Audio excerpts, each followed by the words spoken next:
Hello, ladies and gentlemen, esteemed members of this passionate community. I am live. The equalizer tells me you can hear me. Let me know if that's true and there is no echo. We stand at a bit of a crossroads, you and I, a place where our collective wisdom, our resilience, and our courage are tested. Many of us have been in this position before. Certainly I have. In the world of trading, as in all aspects of life, there come moments that define you. Often you don't ask for them, and they're things you have to overcome.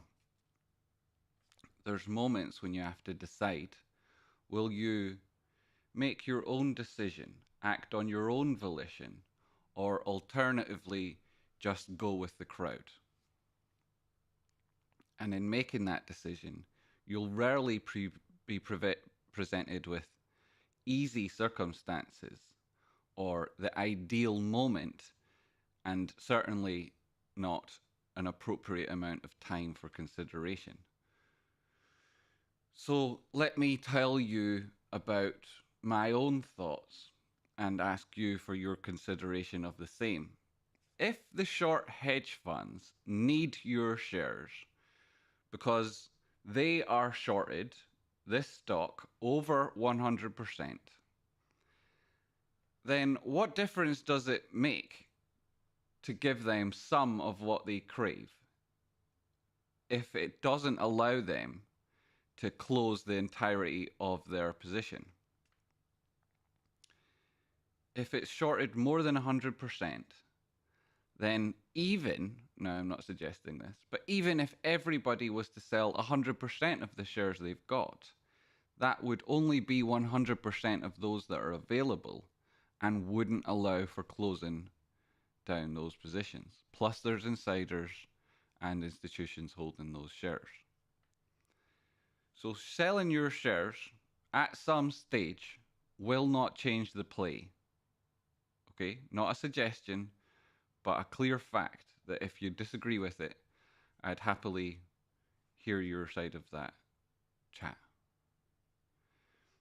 As the legendary Jesse Livermore once said, the market does not beat them, they beat themselves.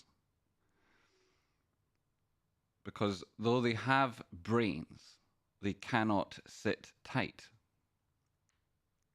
So the short side of the trade would still be short. They'd still be trapped. And they'd still be on the brink of being undone by their own hubris.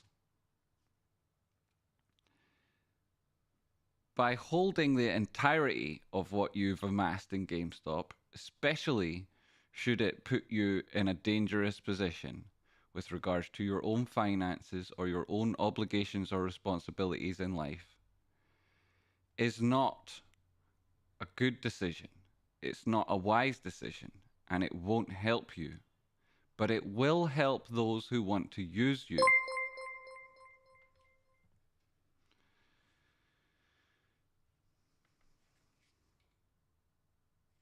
If you keep some money back, if you trade other stocks, you preserve the potential to make substantial gains. Not just now, but in the future across many other different tickers. You may even find yourself in a position to return to your favorite stock, or that which you originally met the stock market with, and then be in a position to buy more. And I'd ask you to consider another aspect. If the destruction of the short hedge funds is your goal, rather than trading or making money, then what's wrong with taking their money by trading other stocks? In doing so, you'd be furthering your own objectives, weakening the other side of the trade, and if you follow me, you'd be amassing the resources to invest even more into those stocks that you think would make the biggest difference towards achieving your goals. As Warren Buffett once said, very wisely, opportunity comes infrequently. When it rains gold, hold out a bucket, not a thimble. And I would suggest that LPSN is about to rain gold on you. We're not just fighting one tiny little battle. GameStop wasn't the genesis of that war. It's vast. It existed long before you were born, and it'll continue against the industrial financial complex long after your interactions with the stock market have finished. So when opportunity presents itself, when you have a chance of victory by some means, you should seize that and take it in the present moment. Some of you will be wondering still, though, if you were to sell your GameStop shares, where would you do it? Would you do it at the next peak in price action, which is soon going to be coming up before further moves down? Would you hold through stormy interactions and through uncertainties on the chart when it looks as though that peak has arrived? That decision is always yours. How would you go about doing it? By taking a profit with a target and a trade sat on the books that's visible to everyone who's waiting for price to rise, hoping to get your shares, if that is the case? Or instead, would you follow price action with a reasoned stop so that when it did come to exiting any proportion of that position, you'd have made the most of that positive move to the top side and therefore have greater available funds to then play defense? As Paul Tudor Jones once said, the most important rule of trading is to play a great defense, not great offense. So defend your position by all means. Protect your wealth. That's the goal. But make choices that align with your goals. And your goals are not to hold until you're dead. Your goal is not to burn the world just to see it on fire. Your goal is to make money, is to improve your life, and to use that means to improve your lives of those people you love and care about and your greater, wider community. So focus on what your goals are, not what the mob want you to do for their own benefit, which is often just an emotional reaction. Last night on Twitter and Reddit, there was an interesting debate about the tweets of Roaring Kitty, a figure who has inspired many people in this movement. Some have taken his recent absence and the limited view of his tweet history as a potential bearish signal, or at the very least, an indication that his personal sentiment with regards to this play may have changed. People may disagree with that. They can say it's a bug. Those people who try to replicate that bug, as is necessary to prove any bug, go to other profiles and scroll down until they can't see the full history and take that to be proof that this bug exists across the platform. But every account that tried to do that was a free account. And free accounts on Twitter restrict your availability of any one page's tweet history. And so those accounts only illustrate the truth of what's actually happening on Roaring Kitty's page. You cannot see, whether it's through the act of his own deletion or through the platform itself deleting them from that main page, you cannot see his full tweet history on that main page. This is an undisputable fact. The idea that it's a bug has not been replicated by one single person, despite that Twitter conversation having hundreds of thousands of views, and in those views, hundreds of tweets tagging Roaring Kitty, making him undoubtedly aware that that conversation was happening. So there's a suggestion then that perhaps Roaring Kitty no longer aligns with the direction of this stock.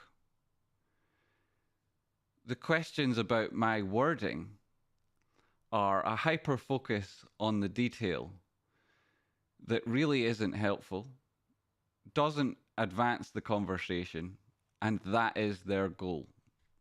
Don't let them fool you that they're having a nuanced, delicate conversation that will pull out insights and reveal any truths. No, they're trying to stutter and stop you doing your own investigations, which is very easy to do.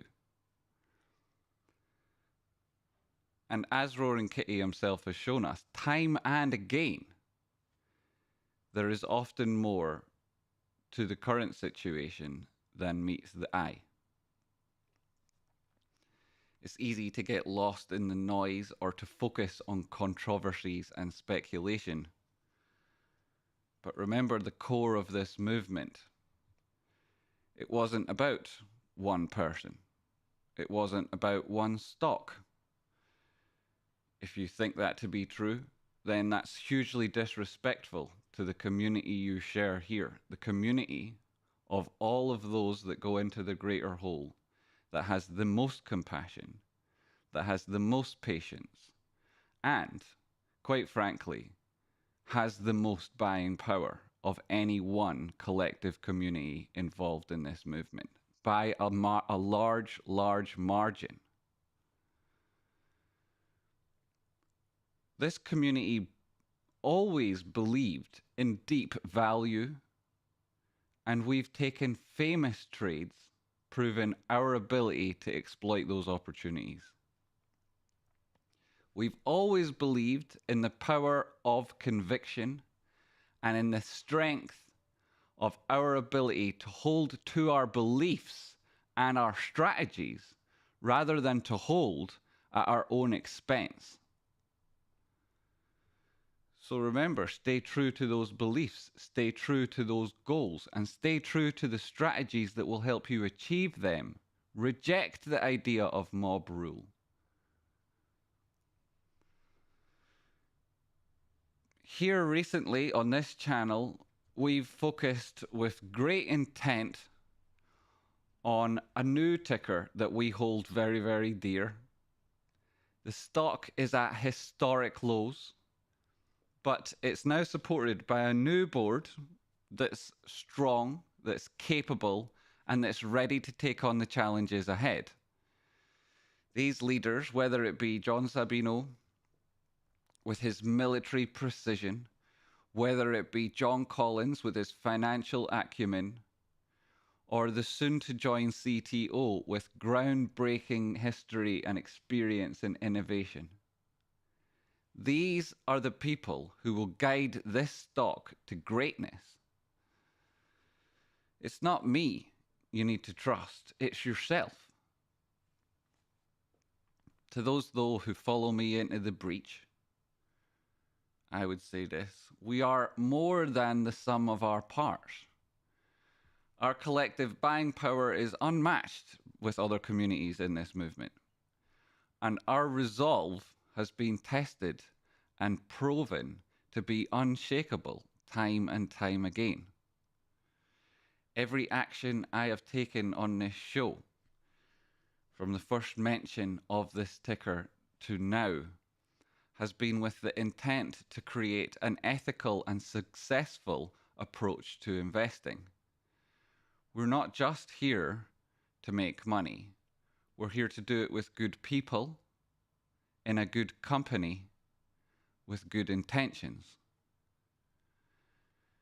We're certainly not here to support somebody's political objectives that don't align with our own hope for the world in its greater sense.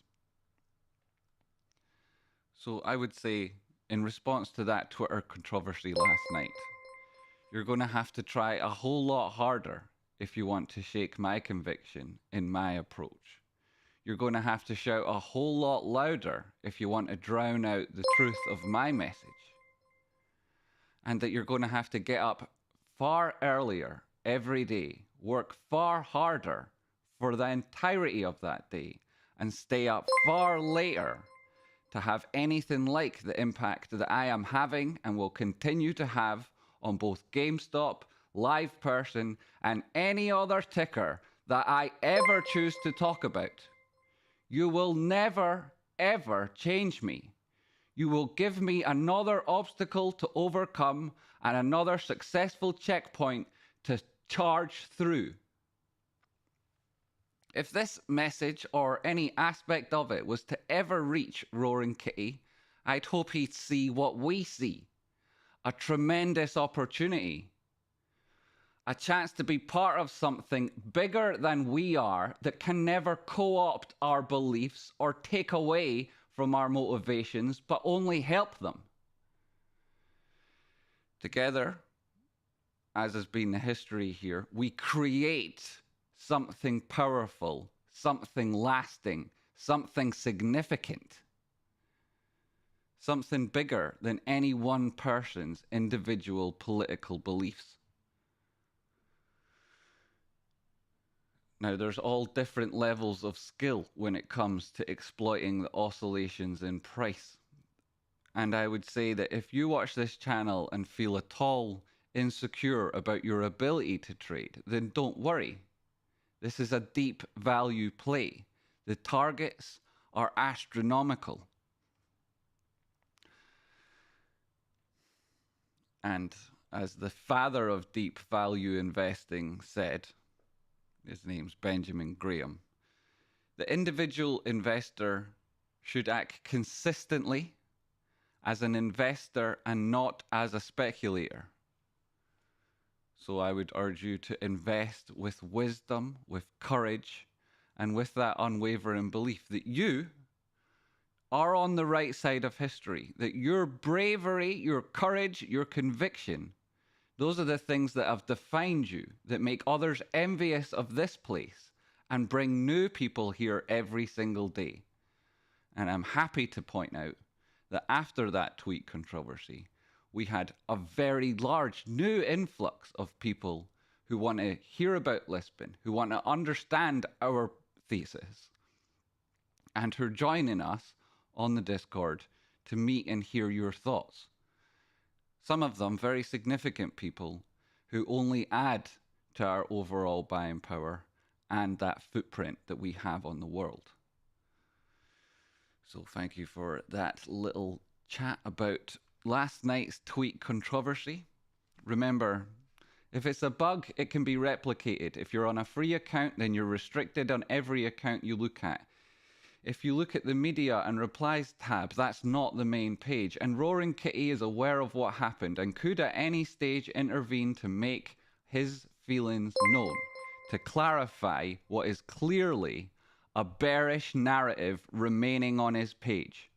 It's bookended with two extremely bearish tweets, the beginning of which is from that movie Two Guns, where the first quote is, "There's always free cheese in the mouse trap," and then here it is left, presented as a potential trap.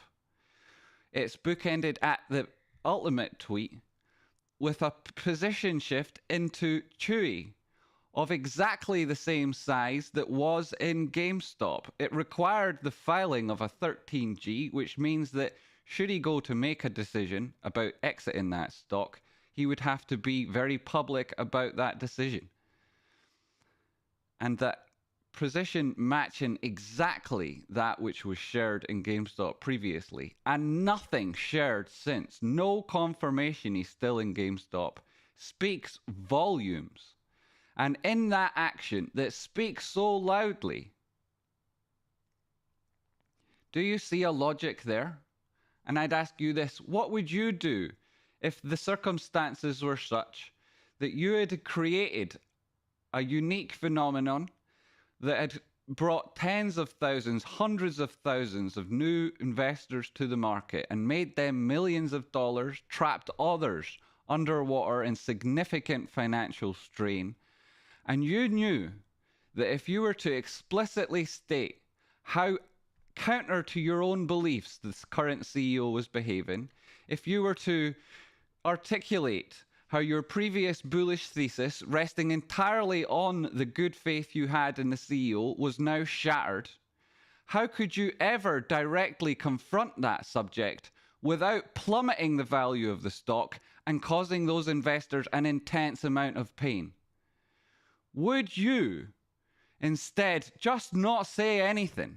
Make it obvious in the way that you left what was there to be just what was there, and have it so that everybody who was able to see the way you spoke, to communicate the way that you chose to do so, those people who were most aligned with you, who shared your values, and who were from the same place as you in that objective and in those means, would you hope they would hear you and they would act to make the most of the potential situation as an opportunity and the danger that they're presented with? And in the doing of that, would you think you'd have achieved some way to preserving your original legacy? Would that be true?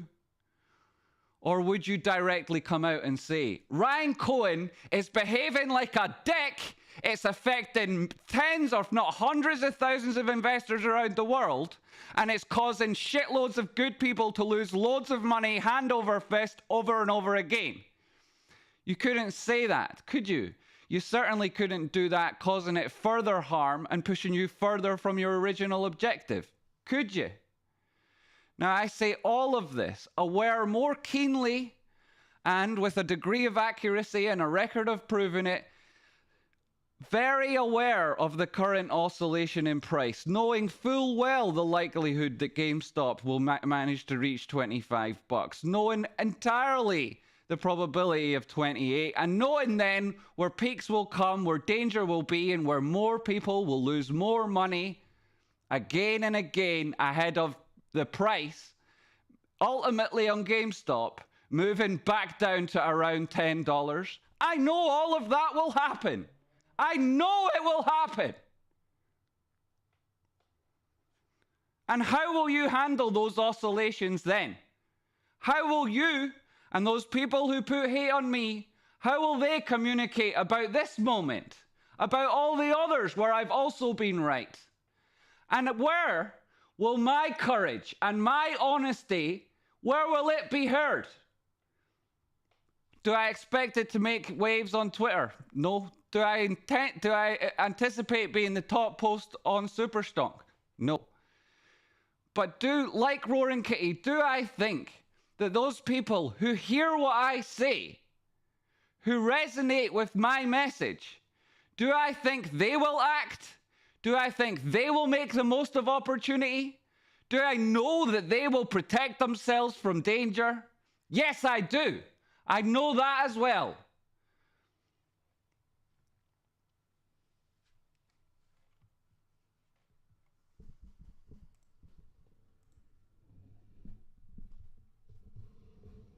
We'll keep the mic, because we'll need it. And we'll jump into the charts. This is Lisbon. LivePerson, conversational AI, enterprise company. It's got huge opportunity. It's got a new board. It's got an activist investment fund. It's got a transition that's starting to take impact. It escaped a delisting notice. It's proven itself to be unique, to be exceptional, and to share those qualities with the new board members.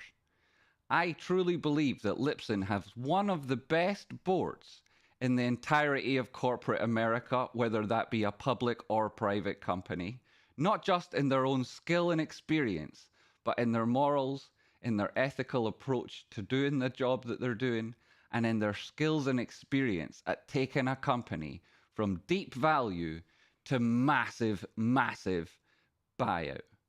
And I think this particular company offers an opportunity that no other company in the world offers. And I obviously and explicitly include GameStop in that analysis. Now, the people that come at me, you could add them all up, fucking times it by a factor of who gives a shit, and I know that I will hold more GameStop shares than all of that. And I tell you that this opportunity, in my estimation, is worth far more. Here it is on the daily time frame where price action recovered above a 50 simple period moving average, at which point it went through an important 236. That 236 lining up with an area of prior resistance and then support on that retest. Continuation of that trend took it to the 200 period moving average and back towards the bottom side of this gap on the charts. After that point, it took a little bit of a breather. It escaped delisting, it came back down to test another important Fibonacci level and still rests above that 50 simple period moving average. All of this on the daily time frame might be taken to be confirmation of a new bullish trend evolving. Here the RSI above the center line presents a bullish profile with regards to momentum, confirmed with what we see there on the MACD. Two momentum oscillators showing you the power behind the price.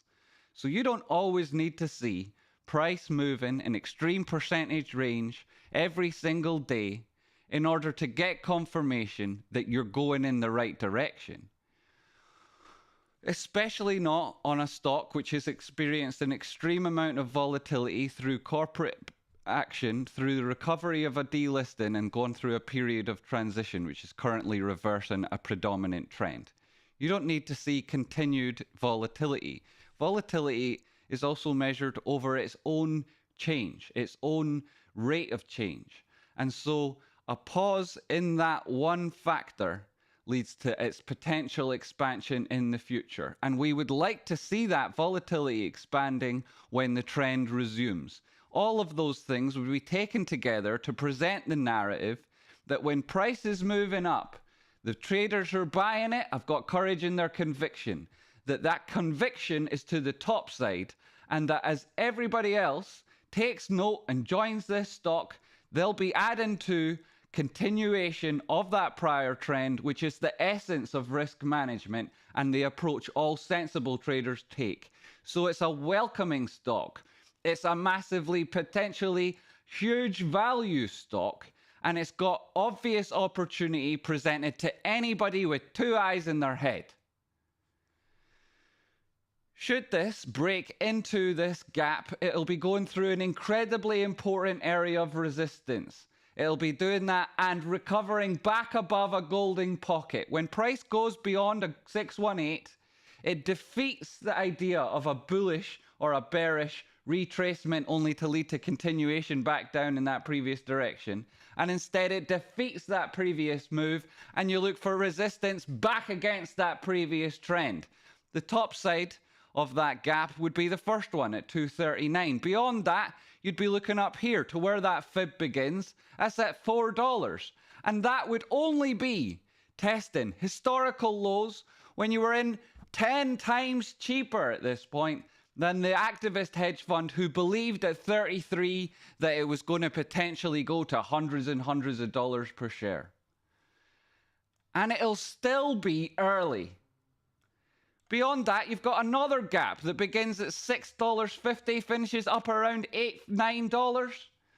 That's a massive percentage move from where it is now that will change so many people's lives, will create so many ambassadors for that board, for this company, and for its future, that it'll be deafening. Not just me, not just the amazing owls from memes from La Owl, not just the fantastic community on Discord, not just the brilliant work across the subreddits, but new people you've never heard of will be joining in, and they'll be joining in because of you, because of what you've done, because of the potential this has, and because of the obvious artifacts on the chart, which everybody and their mum are going to be aiming for when they trade this. And they're going to be doing it alongside you in the Discord you're in, having conversations that share their experience and skills with you so that we all rise together and are even better at achieving our objectives. And that unique aspect to this community, so different from the toxic shit that has come to dominate all corners of the GameStop community, will drive you on to success after success after success. And when you fall down, we will cheer when you get back up. We will never ridicule you. We will never try to take you down. We will always help you get back to your feet and make an impact again. We will cheer each other on, we'll support each other in our development, and we will get better and better, and we're already the best. And when it closes that gap at $9, it starts a serious movement back against these important historical areas of support here, which it managed to break below, back above the golden pocket on the ultimate fib that took it down, and testing up towards incredible levels for your portfolio. There's a rocky outcrop flash back up here near the all-time highs, and price always goes there.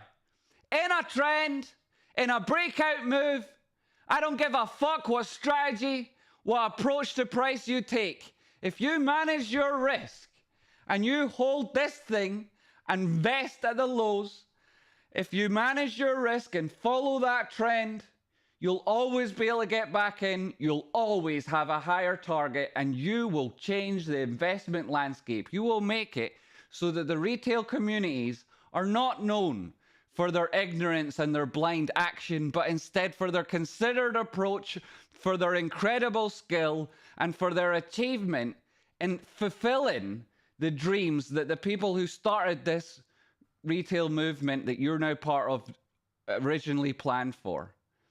And I can tell you that as one of them without peer except Roaring Kitty. And you can check all of this, it's all available. And my haters, they really dislike the fact that I was in GameStop even before Ryan Cohen. So that twat, that tube, that dumbass you copy, who tried to say on Twitter last night that this is a Ryan Cohen play and Roaring Kitty is nothing but an instrument of his objectives. People like him, people like you copy. You're the problem with GameStop. Your assumed understanding is wrong. Your approach to the charts is literally fucking stupid, and you mistook my kindness to you on the PP show with weakness. Mate, I will destroy your analysis. I will humiliate you. I will make you look like the stupid idiot you are. So never come at me unless you're prepared to be completely and utterly eviscerated. You, my friend, are a child with no understanding of where I've been, with my experience, or any of my skills. You shoot around in the dark like a dumbass over and over and over. You are the subject of ridicule from thousands of people. And you have not got the ability to meet me one-to-one. It's an absurd suggestion, and I did you a favor last night calling you a little grasshopper. In my mind, I thought I was being too kind, and you proved me true with your ridiculous response. This is not a Ryan Cohen play. If it was, it would wear a red hat and walk around going quack, quack, quack. It's a fucking Roaring Kitty play. It always has been, and you're a dumbass who's got no fucking idea what's coming next. So stop pretending. Stop pretending. It's embarrassment for everybody else who tries to achieve the same thing. You're a fucking anchor on us, mate. It's seriously embarrassing. Daily time frame, technical analysis, the power behind the price, the historical support and resistance, the structure on the chart, the Fibonacci levels and the moving averages that define the bullish thesis with regards to this trade, how you manage to exploit it, make the most of it, and where you might expect price to go. That's what we looked at there. That's how it's done, you copy, right? You don't pull a fractal out of your fucking arse and start telling us it's the same as some other stock at some other time in some other circumstances for no fucking reason other than a shape that means nothing to nobody and has never been seen anywhere else ever before. Fractals aren't even real fractals. And people who talk about them might as well walk around with a fucking sign on their head saying, huge dumbass over here. That's what they might do. And you copy, that's what you walk around with on your head. A massive sign screaming to the world about how stupid you are and how unethical you are. So put on your fucking hat and fuck off, mate. Also, you're so late to the party, that everything that was important to be done has already been done. All those important things to be said already were said, and they were said by me. So you should learn to respect your betters, or they will turn on you, and they will ridicule you, and they will humiliate you. And then in your quiet moments, you'll regret your own stupidity and your inability to ever change it. Because I never stop, you copy. I never stop. My job is a trader. My job professionally was as a trader at an investment bank. I am not a fucking art director, right? I don't during the day do something freelance, making fucking cheese sandwiches for the man so that he can exploit my labor. I use my time properly. I use my skills effectively. And I've done it for decades, and I can do it to absolutely humiliate you. That's a fact. You know it's true, little boy. You know it's true. You know, you're going to have to go through life, mate, doing things like getting girlfriends, who I'm going to approach and ask them, you know, what are you up to? What's happening there? You know, other people are around who don't behave the way this person behaves. Other people, including me. And you're going to put yourself against me? That is such a stupid idea, mate. You're going to get jobs in future where you're going to be working for people, and they're going to be aware of your behavior, your actions, your philosophies, and your morals. And they're going to have definitely not the same approach as you.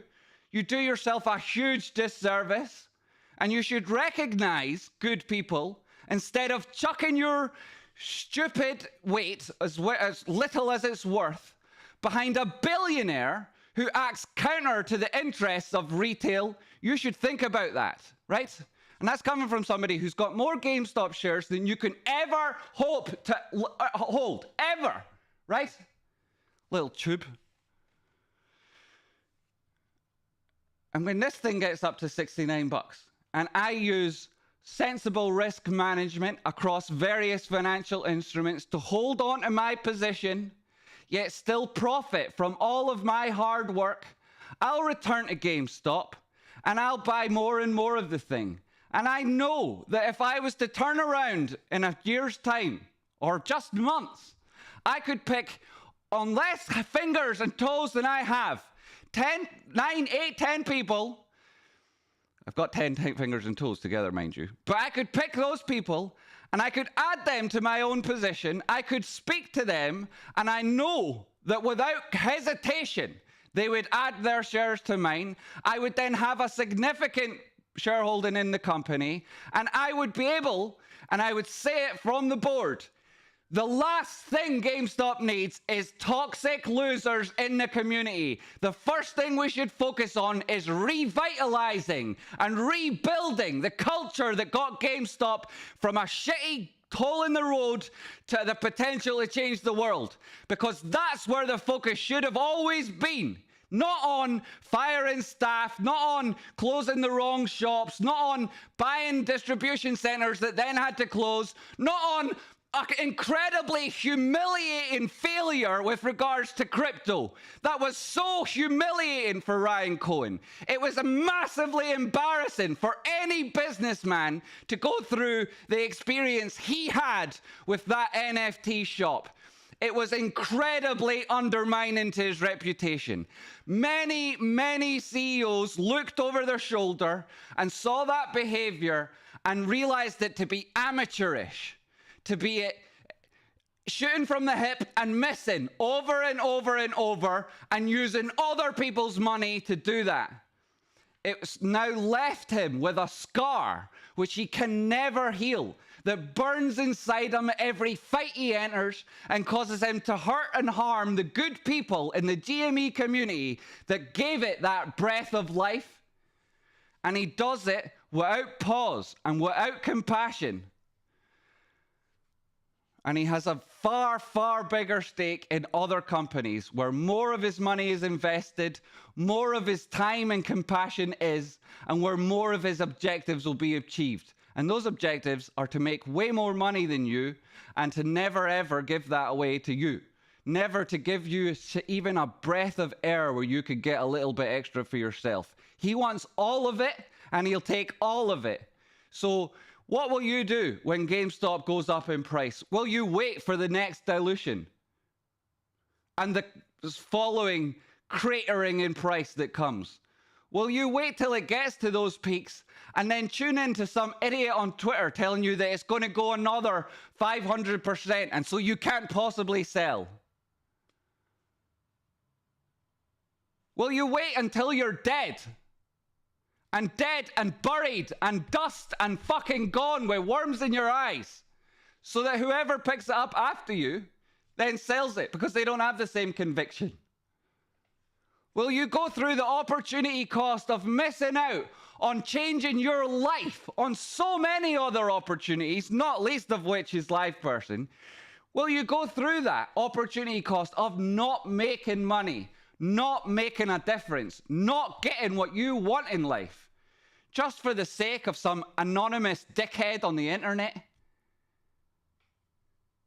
Will you take the opportunity cost of all the people in your life you could help? And if they're all healthy right now, I can tell you, every single one of them will eventually face a problem that you could help with. If you could act on your own volition and not follow mob rule, will you take the opportunity to make a difference to them?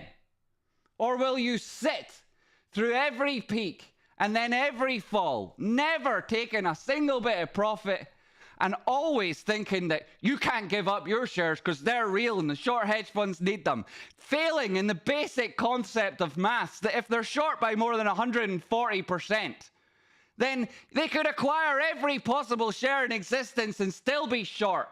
It's about their impact on price action. And the way they control that is by controlling the narrative. And the easiest way to do that is with anonymous people on the internet to direct and bait the mob. And it takes courage and conviction to stand up against a group of people like that and tell them where to go. And I revel in it. I was born for it. I was fucking cast in a fire that made me iron solid against this type of behavior. I will never back down. I go out of my house every day looking for some dickhead who's got that wrong attitude, that wrong behavior, so that I can correct it in the most humiliating, embarrassing way for them.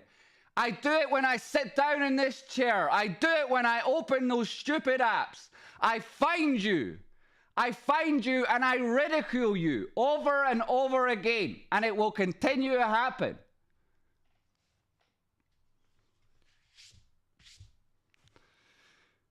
So how will you handle your future? That which is given to you, that which you've made yourself, that which is presented at different times, giving you the option to really actually make a difference. How will you handle that moment? Will you choke? Will you just look around and go with what some dickhead on the internet said because he had more followers than you? Which they don't, right? They don't have more followers than you. They're all fake. I can tell you this truthfully, right? I've dated a number of models, and a girl who was in a very well-known athletics competition, and all of them had social media profiles, and all of them bought fake likes, all of them bought fake engagement, all of them interacted with fake accounts to amplify their own message, and their whole goal was to get a few real people involved in that conversation. Will you be that chump? Will you be that real person, that chump, that gets stuck in a conversation with someone who wants to manipulate you, their other fake profile, and 10 bots they've paid for? Will that be you? Or will you see that mob behavior and stand up for the message, the truthful message? Will you point to the big picture and the reality of what's happening, or will you get involved in a group of people, most of whom are fake, who only want to use and abuse you because they're insecure about how you would act if they didn't have control over you?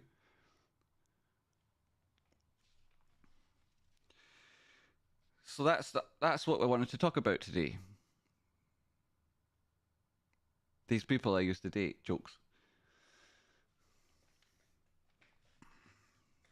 Your own free will, your own power of choice as an individual, your own collective ability to make a difference. All of that, every single bit of it, requires you not blindly following me or anybody else, but having the faith in your own analysis, adding value to everything you see here, making your own decision, and then having the courage of conviction to stick with your plan.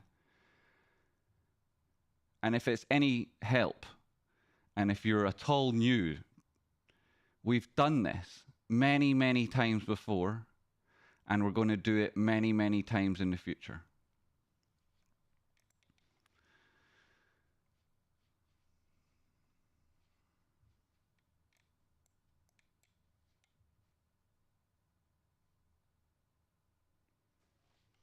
Hi, chat box. Ricky Z, welcome to Associate. Welcome, Ricky Z. Great to see you, buddy. What else did we have up here? Let me get back up to as far as I can towards the top as possible. Yo, Banana Freeze. I need monies. The leadership guidance is absolutely amazing at Lishpin. Do your DD. How refreshing was it to have those two board members, both so experienced, so exceptional, with their time worth so much money, be so open, so friendly, so approachable on the earnings call, detailing their own hard work, the future plans for the company, managing the expectations of the shareholder base rather than proving to push the impossible, committing their time because they know that your time is important, and taking care to explain things so that it was accessible to everybody watching along. It was exceptional. It was a really unique earnings call. And the dovetailing and partnership between John Sabino and John Collins was absolutely world class. You know, when two people work so well together after such a short period of time, that is the marking of a fantastic team.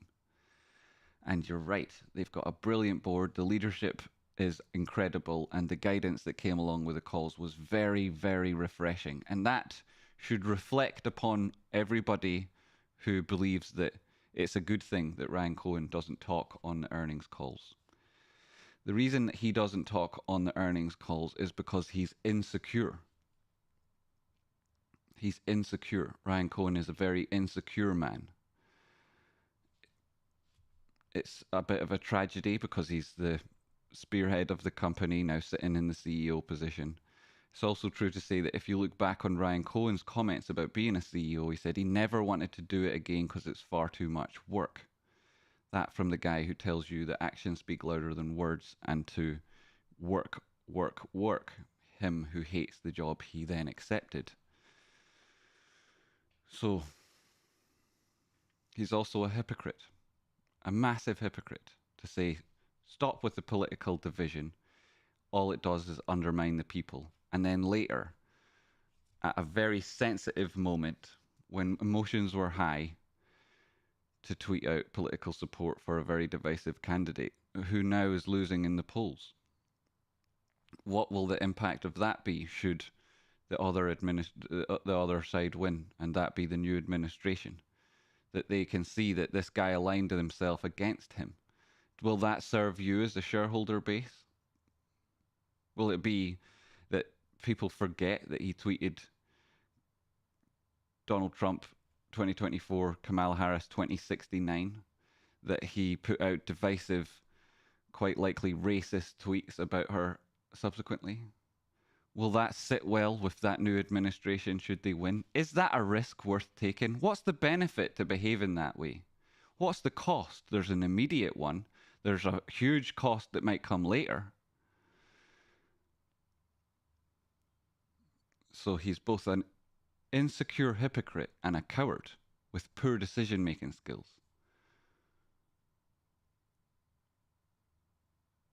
Is that the guy you want as a CEO? Somebody who's too afraid to talk to you? Who can only do it by trying to deliberately offend others so that the most zealot will back him up? Is that the sort of relationship that you want to have with the CEO of your company? Somebody who's against the idea of people expressing their own free will when it comes to their sexuality, who is against marginalized communities like anybody of any color whatsoever that's not exactly the same as their own. Is that the sort of person that you want to be aligned with? Is it his play or is it Roaring Kitty's play? You tell me. Is it? Is it really? What's the square root of who gives a shit? Yo, Sunjo Kojak. Good to see you. LPSN, captivating, darn tootin'. Darn tootin'. Lots of research in the Discord, free and on the paid side, because we've been looking at LPSN for months. Says Minner, what a total legend he is. Helping traders like you level up on the daily out of the goodness of his own heart. And people like yourself, and there's others too, who provided you an example of that attitude, who you can't find anywhere else. People like Jake, like Hans, like Lucas, like Theo, like BMJ, who commit to helping other people get as good as those people can get simply because they want to see you succeed. I need monies. I love volatility, especially volatility as it expands when the trend to the top side is confirmed. Darn tootin'. Ricky's, I bought 6,000 LPSN at 80 cents. Wherever I take my profits, I'll buy his course and more. Ricky's legend. That will help you out significantly, that course. It will stand you in good stead, a solid rock to take your trading forward. Owls from Lemime, exactly. Lemime from the Owls. When Ambo, that's it right there. You might not be able to hear it. This new installation. Oh, here we go. Just on time, right? What a coincidence. Correction, looks like not being able to see all of our case posts on the main page starts several weeks before the 7th of the 3rd or the 3rd of the 7th. I'm not sure which way you format your dates. Yes, you can only go back to the 17th of May, no sooner. What is this Nothing Birder regarding Roaring Kit tweet controversy? Yes, much ado about nothing. Though it's a helpful mechanism now that the conversation has happened, that the true face of the GME community reveals itself, that Roaring Kitty is then presented with an opportunity and an instigation, a reason to act and to confirm if it is true, one way or the other, that he too is divisive and would rather further a political agenda than your agenda.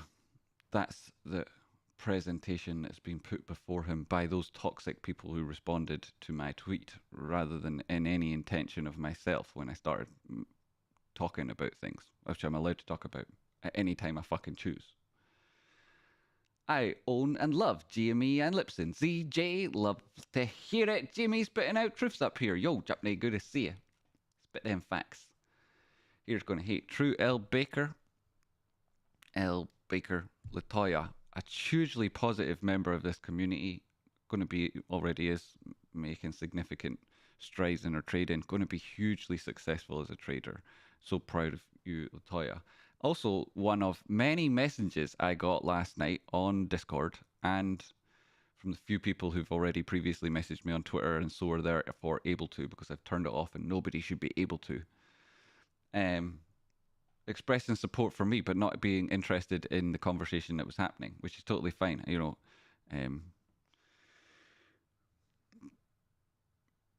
when if I get into an argument or a fight with anybody, whichever form it takes, I'm quite happy to do that alone and win it alone. It doesn't. It's not a rallying call when you hear me arguing with somebody. I mean, you feel free to just watch. You don't have to get involved. I wouldn't do it if I didn't think I was going to win, or if I didn't believe that the point I was making was going to be heard, which it is and has been today, especially. You copy his opinion changes every week. That's because he doesn't have one, AJ. He doesn't have an opinion. He's literally not got an opinion. I'd be surprised if he even had a brain. Old news. Nothing to do with arcade tweet controversy. What doesn't? Something doesn't, though. Jamie, standing on business. Standing on business right now. Yo, Will. Good to see you, my friend. Good to see you, my friend. Mentats. They were, of course, the seers in the Tom Cruise movie.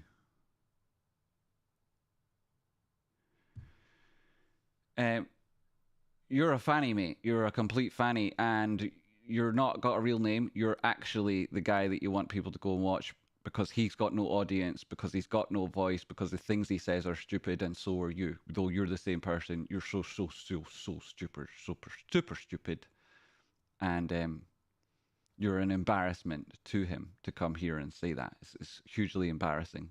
Of all the YouTube shows you could have turned up to talk about that on, this is the worst one, because now everyone's going to know that you're a loser and he's a loser.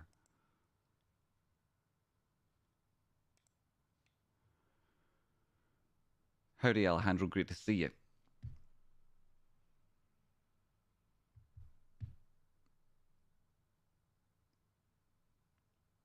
So, Byronic, there's a huge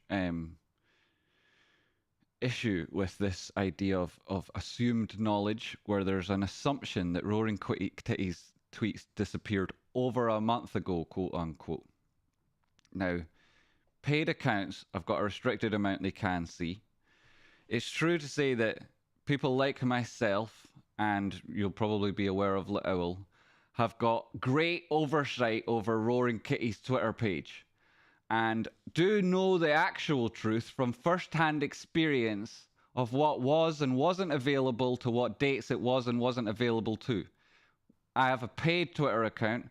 I know that some things were and weren't available at certain times. And now the conversation has happened. We zoom out, and it's not important, the nuances or the specifics. What's important, and what not to be distracted from, is the message that's left on Roaring Kitty's Twitter page. Whether it be by design or by accident, it's certainly the present reality, and there's no adjustments or actions being taken to change that reality, which itself is a message. And the message is a set of tweets which say something very bearish about GameStop.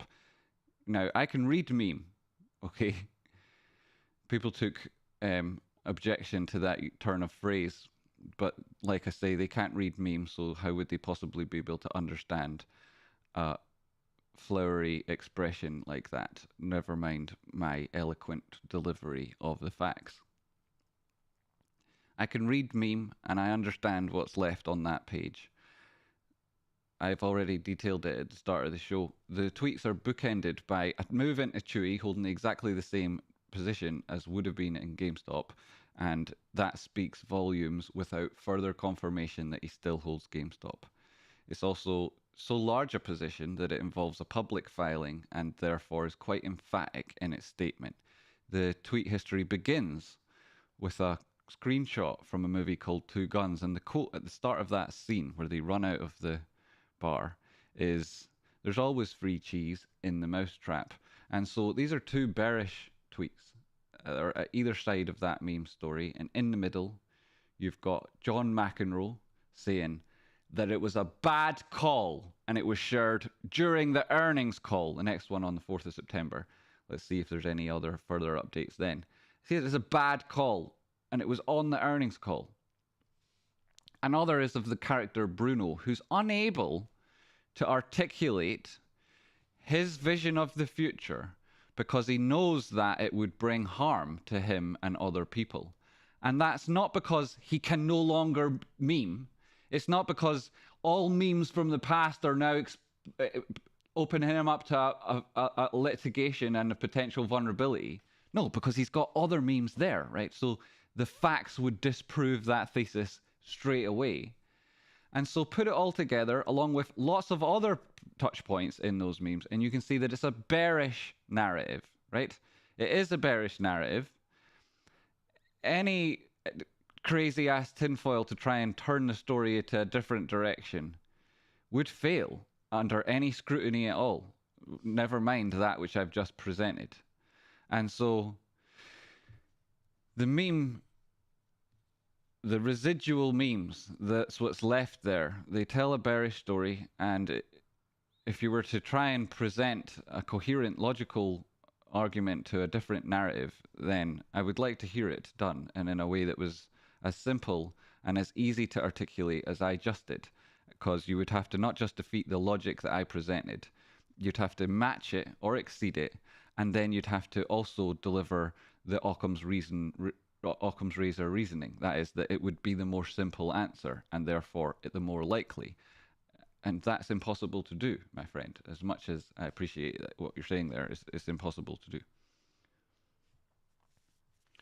AJ, Trade Spotting TA is one of the best and quite simply one of the only guys that can and will answer any question while live with precision and without stumbling. He knows what he's talking about. Thank you very much, AJ. Appreciated, mate. Appreciated, mate. Very nice comment. Cheers, AJ.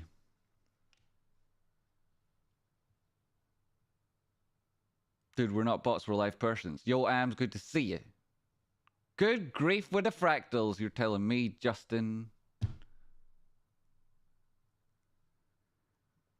Byronic, people can disagree with you and not be bots. True story, L. Baker, true story. Are you alright, Byronic? Sounds like you're not achieving your objectives in the chat box, which is totally possible. Stick around, and if you've got a positive attitude, you will be heard.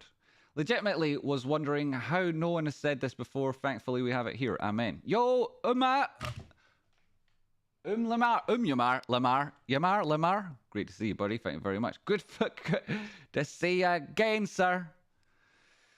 Yes, well, there's mob rule and there's this hope for self-censorship. It's very prevalent in America. It's kind of alien here in Scotland. Sunjo Kojak will tell you the same. Like, if somebody wants you not to say something, you tell them to shut the fuck up. Like, you know, it's not normal here for somebody to not say something because they're afraid of what other people think. It's not a common phenomena here in Scotland.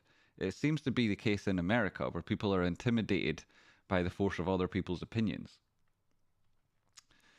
Which is definitely true. You know, when I say something and lots of insecure people show up on Twitter going, blah, blah, blah, blah, blah, and they can't respond to me directly, so they quote tweet me to their measly following, and who I follow them to and then ridicule them in front of them. You know, I don't search for popularity, right? These people think that this is a popularity contest. They don't really understand what's going on. You know, that's an absurd position, right? If you're looking for popularity, it would be because you're insecure. There's absolutely no need to cower in great numbers when you're trying to deliver an argument. What you're trying to do is convince the most intelligent people in the room that you're correct. Which is why those most intelligent people turn up here. Hi, Trade Spotting's Anger Translator. Hello, how are you doing? Beautiful and passing chat at the start. Thank you very much, Lisa. Legend, Lisa. We've got so many amazing people that help this community. And we're going to do so many amazing things together. Shutting the stable door right now. Shutting that stable door. Anybody on Twitter sitting behind a keyboard spewing hate at this point? Yes. Well, we know what's going on there, don't we? I mean, we know what's going on. If you're on Twitter spewing hate, you've got nothing better to do. And if you've got nothing better to do, then you're a feckless loser. You clearly don't have money because you go and spend it somewhere on something enjoyable. You clearly don't have anything useful to do with your time, which speaks to a lack of imagination, a lack of transferable skills, a lack of education, and a lack of motivation. You also don't have any loved ones around you who would take you away from that process and engage with you in the present moment, which means that you're probably unlovable, which is probably due to an attitude problem and, you know, even the world's ugliest person, there's someone out there that loves them and would happily be with them. And so it's not due to your looks, it's due to your personality, which is entirely on you, entirely your own fault, and a huge condemnation of your level of intelligence, because you don't have to be incredibly interesting. You just have to not be a complete and utter dick. So anyone who spends their time on Twitter arguing and spewing hate rather than delivering objective reasoning or speaking to a great important point is themselves signposting how stupid they are to anyone with a brain. Everyone with a brain knows this. Trace Podding's Anger Translator. You're going to have to relive this one. Relive it. We're reliving it already. It's just gone over an hour on the show. 190 viewers. Thanks very much for tuning in. I appreciate it. Trace Point, leave these people in the caves. In the caves. There's something very primal about those caves, isn't there? I had to move that so it would stop tickling my cheek.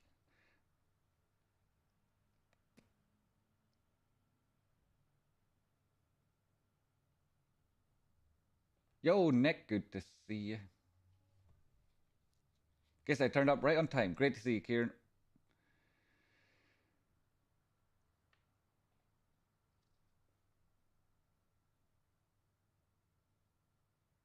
Byronic.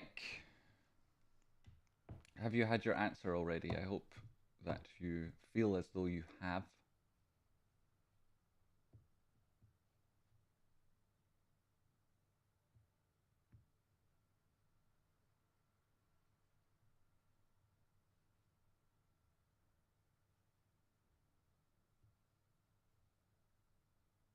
Good to hear it, T-Ball.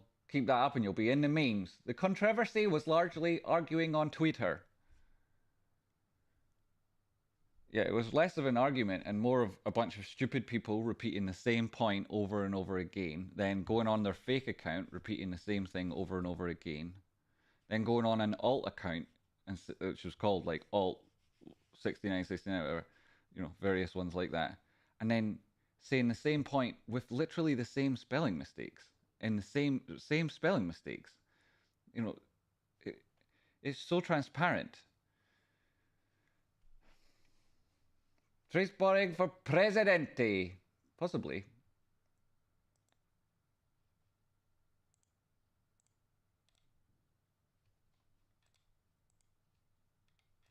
Possibly in some Caribbean island.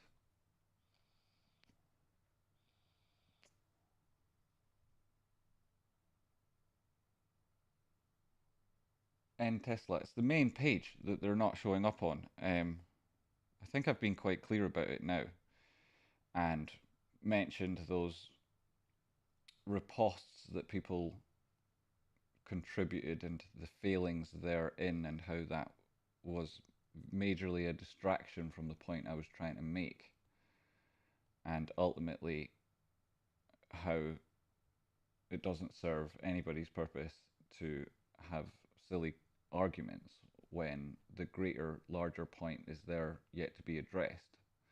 And I think in the absence of it being addressed by those people that I communicated with last night, it's presented to Roaring Kitty. And it's their holy crap. A donation of Fetty Blabs. Holy crap. Holy crappity crap. Bloody hell, oh my goodness gracious me.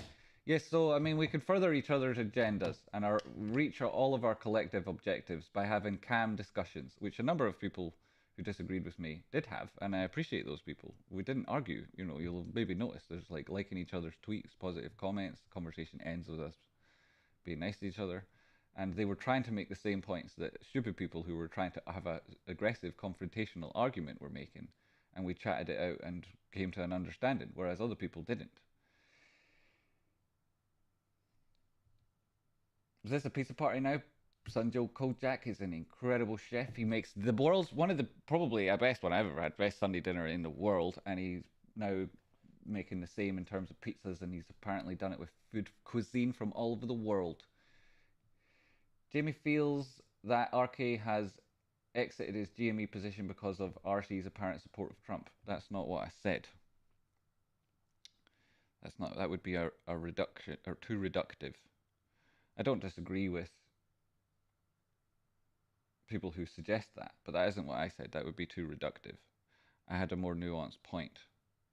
Like, for example, you could take Roaring Kitty out of America, make him a boy from Edinburgh, and he wouldn't give a fuck about Trump Harris, right? He wouldn't give a fuck about Trump Biden. He wouldn't give a fuck about Trump, who was he beat by the last time, Obama. He wouldn't give a fuck about, you know, Trump Clinton, right? He wouldn't give a fuck. I can tell you, if he was a boy from Edinburgh, he wouldn't care, but he would still say all the things I said about him. So it's not about Roaring Kitty leaving because of Ryan Cohen's support of Trump. It's because of the dynamic, the exploitative dynamic that exists between insecure, hypocritical, cowardly CEO and a positive, brave, unique shareholder base. That's the truth, right?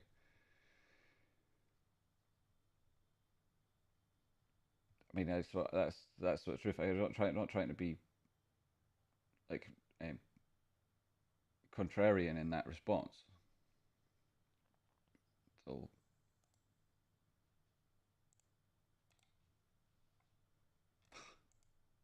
stop with the right clicks. I use a left-handed mouse when I'm at my own place. Well, I did before the Great Flood, and so I always click on the wrong button. Jamie Lipson and MJ are my top holdings. How's it going, Amadeo fam? Great to see you, sir. Oh my god, stop with the right clicks. I keep doing it again.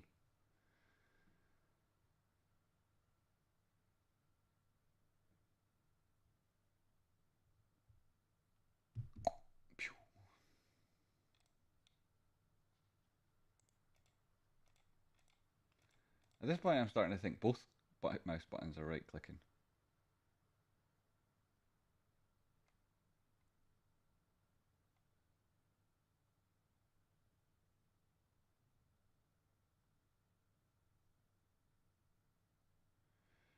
Hey Animal says, is this a stock channel of social justice warrior channel? This is YouTube. And I have a real relationship with the viewers here. It's not exploitative, it's very supportive. And the viewers from this channel want to improve their lives. And what's often found then as a commonality between those types of people is that they're not starting from the left or the right. They're starting from the bottom and they're going to the top. So they're all coming from places that are difficult circumstances generally. They've got either a lot of responsibility or not much means to meet that responsibility. And in that, they share a common struggle. And in that common struggle, they express their own individual personalities, where they came from, and the culture that's associated with those communities. And I speak to them directly and say, I'm with you, and I support you, and I hear you, and I see you. And together we're going to make a difference. Which adds to the value of my stock analysis, which is exceptional and matched only by Rocky Outcrop and increasingly by those people I train here in this Discord. So that's what it is. Those two concepts aren't mutually exclusive. In fact, they serve each other and they serve the audience. And so that's the answer.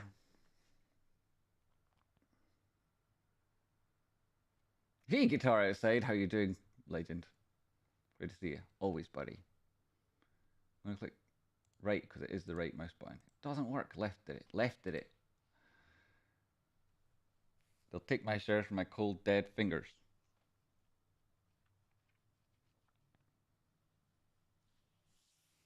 So yeah, I see like the expression there, but in the current context in _Tesla, it's ignorance not the right word, but it's not effective. It's not an effective strategy. If you buy a stock and then put that stock over here where no one will ever see it again and don't interact with price action, you have no effect at all on the direction of price. You'll never have any effect on that direction.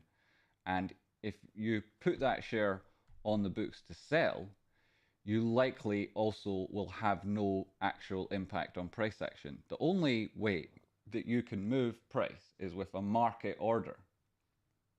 This is a literal fact, okay? It's not disputable. And if you don't understand the basic mechanics of the market or how people buy and sell things or the way price moves, then you might not understand this, but it's dead simple. If you buy a stock and then keep it in your hands until they're cold and dead, from the minute you stop buying, you have zero impact. Zero impact. You might feel a sense of brotherhood. You might go on the internet and have stupid ass conversations trying to make other people that don't share the totality of your opinion feel less than they are or feel like they're something they're not. Now, I'm not accusing you there. I'm speaking to other people who perform and act in that way. You'll still be having no effect on price. You might encounter somebody like me who has a significant GME position, who could ultimately, in some sense, get so frustrated with the toxicity in the community, get so disillusioned with the direction it's taken, and despite the fact that they were there before everybody they're ever likely to speak to, you could alienate them to the point that they have an impact on price action. But you could never. So holding them in your cold, dead hands isn't an expression of solidarity, nor is it true to say it's an ignorant comment, but in the current circumstances and in the context of this video, it doesn't serve anybody's purpose to make that point that way. Take care of your own position and your own people. Be a real retail trader. Yo, Justin. Justin! Bobby the Butcher, good to see you. Message retracted. Oh my god, I would have read it out too. And I would have enjoyed it. We would have had a great time reading it. 100% of the float, not 100% of all the phantom shares created and sold into the market. You can trade the float over multiple times in one day and it'll make no difference, mate. I haven't lost money for a while thanks to these fine people here with GME. Here's Ghost, good to hear it. Slowly but surely making a big difference. Albert McNugget. Boom. I can hit the like on it. Yes, I hit the like on it. No one here loses money. Yo, Zoltan. Good to see you. Message deleted. Albert McNugget, your message has been deleted, which is hilarious, really. Thanks very much for the $5. And that the message has been deleted. That's absolutely hilarious. I don't know what it said. I can only go on the fact that it was deleted, and it was deleted by TraceBotton's Anger Translator, who's an excellent buffer between me and stupidity. So I appreciate her. Thanks so much for the work. Thanks for the $5, mate. I do sometimes misplace my wallet. Guitar outside, sir. You get one of those air tags. I've seen this guy slap a bro. He ain't lying.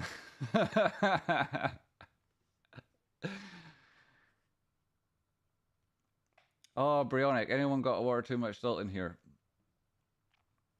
How about I give you instead hide user on this channel forever. There you go. See you later, dickhead. Go and get yourself that water, mate. Alina J, you're in the right place, and you are a really nice person, contributing really positively. Thank you very much, Alina J. Green in what context? I don't know what that means, N Tesla. Another one deleted. You're on a streak of deletion at the minute. Like the video. Yes, Asa, thank you very much. Everybody like the video. I'm going to be a model. Diana Stevens, that's cool. You should do it. They're all obsessed with social media engagement on an app like Instagram. Follow me on Instagram. I'm King Jamie the First. You'll see very interesting tweets of my face. Sometimes you'll see tweets of food I eat. Often on my story you'll see memes. I know it's not really the platform for sharing memes, but who cares, right? You just put them in between pictures of your face and then it's more palatable. Same with those pictures of food. King Jamie the First on Instagram. Bobby the Butcher, another message retracted. Mr. Butcher, they've all gone. You could be a live person or a real person. You certainly can. In what stock? Says Tesla. I don't understand.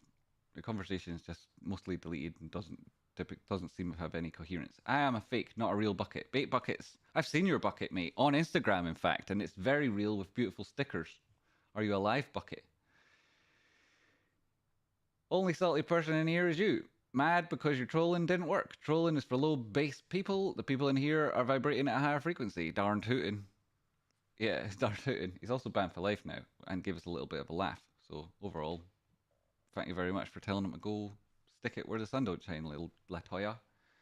Everybody loves a woman with power. They do, unless they're like really weak, poor, silly, pathetic, useless men who resent women with power because they hate themselves. You know, that's usually what it is. Like, how can you not love women? Is he talking to me? Sorry, BB. I'm a loving troll, a living troll, a live person troll. Kitty is very much a troll, very much. But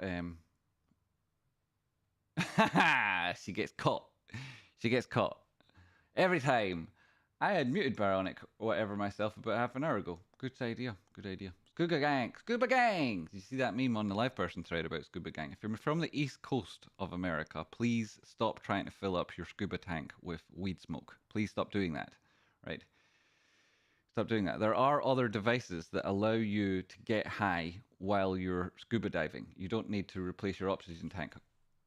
Why you got my mic volume so low, Jamie? Is it low? I don't know if it's low. I've got it high here. That's on the mic auxiliary thing. And then I've got the NVIDIA app. Is it open? And is that the mic that it's taking it from? The microphone? Rocker microphone? No, it's not taking it from here. I don't think. Or maybe it is. I don't know. I don't know, but it is what it is. And it's been working so far in an okay way. I can hear fine, says Zoltan. Yo, sir. Seems good here. Okay, thank goodness. But I do think that you're right, Rocky, and I could be running it through NVIDIA broadcast and doing a slightly better job. But it is what it is so far, and it's working okay. You're so mean, Trey, spotting Zanger's translator. She's just vigilant. Extremely digilant.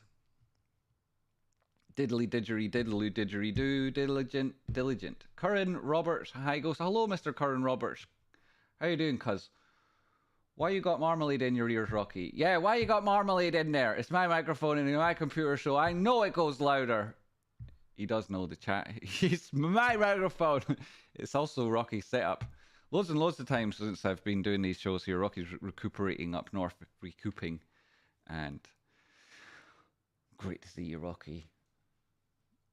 While that's happening, a lot of people have said, "Oh, Tracepoint is a really amazing new setup. That's a really amazing new setup." And I think to myself, "Oh, that's a nice comment." And then I secretly hate them for not watching Rocky's show and noticing that this is his setup and it's been his setup for years. This microphone is, and this setup and this background has been his show for a very long time.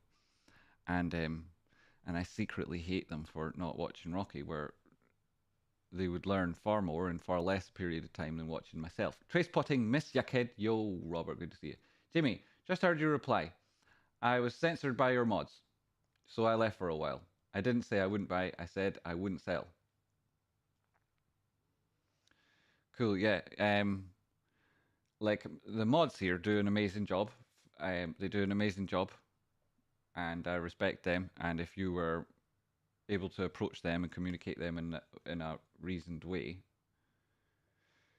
then you wouldn't get censored. And it's not censored anyway. It's like just telling you, not just deleting comments that they think are going to potentially annoy me or interrupt my flow or would be unproductive if I was to notice them and be distracted from the conversation. So don't take it personally, though it is obviously a personal action on your messages. Don't think of it as censorship, because none of us here are pro-censorship. We're all about having a conversation. And good to see you come back there and make that point and make yourself heard. Thanks. And thanks to the mods for all they do. I absolutely love you guys. Listen, there's 2 other warm angelic bodies in the car. I've got a chance. I don't know. Oh, Katie, still out there. Still out there. Look, their mods are great, especially me. I'm the most handsome mod, which is my main qualification. Yes, all the mods are incredibly good looking. That was my main qualification when I was like, who are the best looking people in the audience? Okay, we'll make them mods. And you tend to find that when you do that type of thing, like bestow people with responsibility due to the quality of their looks, then you tend to find yourself around better and better looking people. And when you're as competent and qualified as I am, really all you actually look for around you is beauty. So that is why they're the mods. This chat is getting thirsty all of a sudden. It was that guy in the water comment. Lamal Rocky, your looks are certainly not your only value. Yeah, they're certainly not. We need a poll. Okay, what's the poll? I know I'm fine, but the money makes me handsomer. It does. Definitely does. Makes you way more attractive. Definitely does. Like, for example, if I match with somebody on Tinder who's got multiple photos of them on a boat, my first question is it your boat? And when they say no, I unmatch with them.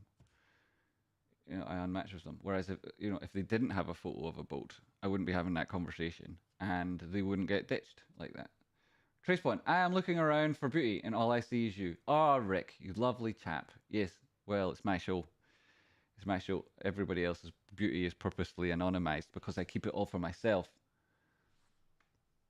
I wanted to give back to this wonderful community and will continue to do so. Much love, Tradespot and Rocky Outcrop. What have I missed? I've missed the donations, and I know they're in here somewhere. Though they're not showing up on my thing here. Where's my recent events thing? This should be telling me. Live chat's got nothing in it. Where's recent events? I'm going to find you. I'm going to read you. That's not it. Neither is any of that.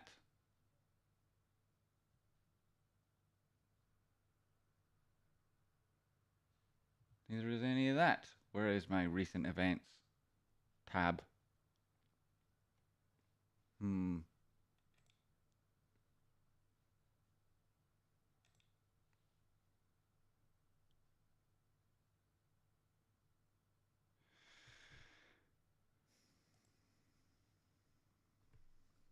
Look at me crash the computer and stuff now. I'm a way to crash everything and ruin everything.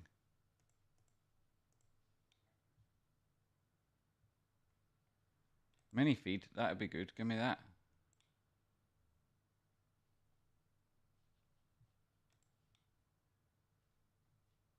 There it is. I got it up. I actually did something on the first go with this silly program, which is brilliant. I didn't even click the wrong side of the mouse or anything. So that was really good. Wow, that's made my week. Appreciate the stream and all your work, my friend. Thank you. From Delete Yourself. Delete Yourself. I appreciate you so much. Over the years, you've helped me out so often that way, supported the stream so many times, and I really appreciate you. Delete Yourself. Thank you so much. Lakeside, Ferry Bucks, thank you so much for the time you invested of all of us. Legend, Lakeside. I remember when you were just a fresh pup, new on the scene. Now you're absolutely killing it. Ali McNugget. Albert McNugget. I called you Ali, Albert. Albert, like Einstein, Mr. McNugget, Albert. Cheers to the mods and to Rocky and Jamie who inspire me. Albert! I see that you're the person who donated a $5 earlier. The only one I noticed at that point. And it's a very nice message. $4.99. Says underneath it, let's celebrate their third super on a live stream. All right, Albert. Mr. Einstein. We're obviously going to call you that from now on.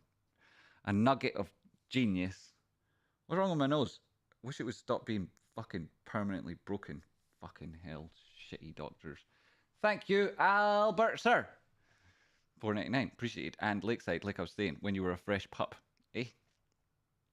Fresh pup, couple of years in, start making serious progress. Keep it up, my friend. Vis-a-vis. Truth will always be the truth, regardless of the lack of understanding, disbelief, or ignorance. Yes, Lisa. Helping get the truth out. Hoping to get the truth out over and over. Thanks for that support, Lisa. I really appreciate it. Thanks everybody who supported the show. Today of all days. Thanks very much for supporting the show. I'm going to do what everyone thinks I'm going to do.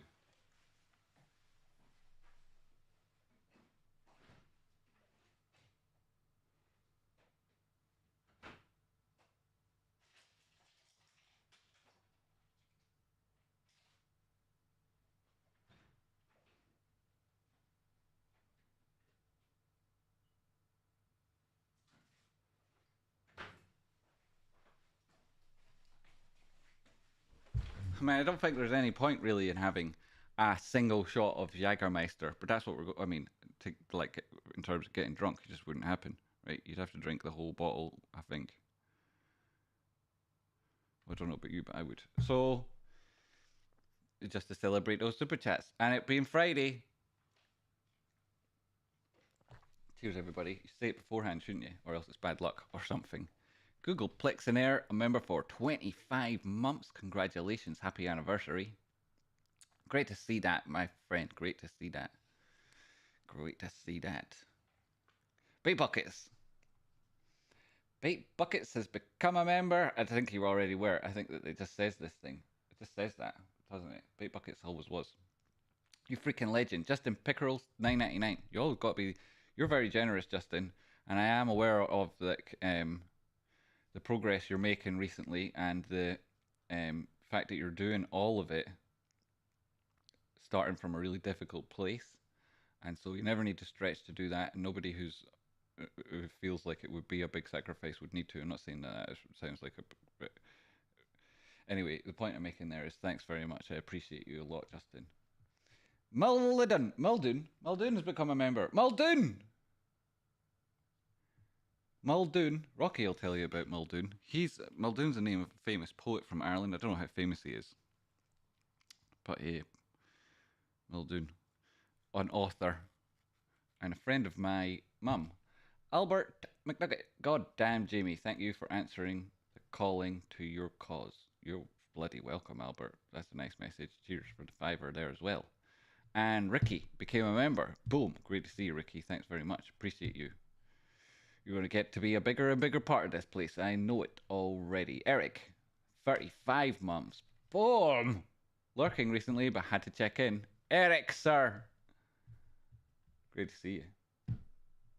Always great to see you, Eric. Oh my God, that was a day ago. I'm behind on. I'm reading things from the actual past. Minner, tip $10. Minister, how are you doing? Great to see you, Minner. Always. Oh, I see the chat boxes over the screen in a stupid ass way. That's my bad. I shouldn't have done this. I shouldn't have done this. Now nobody can read nothing. Oh, well, it is what it is, right? And new memberships coming up on screen. How's that happening? Tracepawn's Anger Translator gifted 5 memberships. Congratulations, everybody. Hey?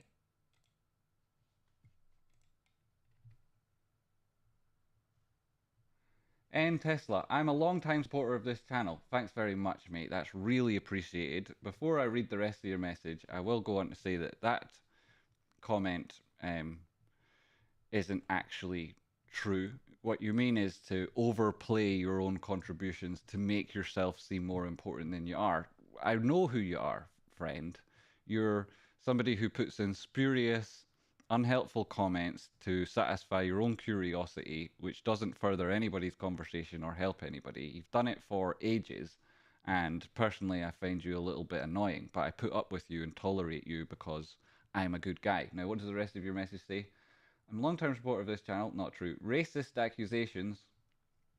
The accusations weren't racist, mate. You're going to need to work on your ability to write sentences properly with no explanation. I don't need to fucking explain someone else's racism. Go fuck yourself, you fucking loser! The fuck's our planet are you on? I'm fucking out here explaining other people's sins? Where are you born, you fucking loser? In fucking Planet Zog like all the other twats. Fuck off! Somebody ban him forever, and I'm not reading the rest of your stupid fucking message. You pure knob, mate. No explanation. Go and ask Ryan Cohen for an explanation, you stupid prick. Fucking knob, man. I'm a long-time supporter of this channel, so I demand that you explain somebody else's racist behavior. Fuck off. Absolute dumbass. What way do you think the world works? That people like me should use their capacity and time for helping people instead explaining somebody else's behavior when they're clearly being a fucking idiot. You're a dumbass and you think I don't know what you're doing. You're out here trying to manipulate people because you too share the political aspirations that are presented by the CEO, and so you defend him against all reason and try to make it seem like other people should feel strange or censor conversations around you. No! I won't fucking do it. And here, what, mate? Here, you know what else, mate? Ryan Cohen's tweets are racist. He treats people really badly. He's an insecure, hypocritical coward who needs people like you to group around him and defend him so that people like me don't expose him for the manipulative bastard that he can be. And you're not doing GME any favors by causing people like me who have a voice to express it more and more on reaction to your nonsense, whatever the fuck you went on to say afterwards. Explains, no explanation. What the fuck is this? Tracepotting has suddenly become the fucking procurator fiscal, and I have to explain why somebody's racist actions are racist. What the fuck century are you from, you absolute dumbass? Fucking idiot, man. People like you, honestly, you're so fucking stupid. You're so fucking stupid that you make everybody else, you give everyone else a bad name. And it won't fucking happen around here. You're banned forever, you dickhead.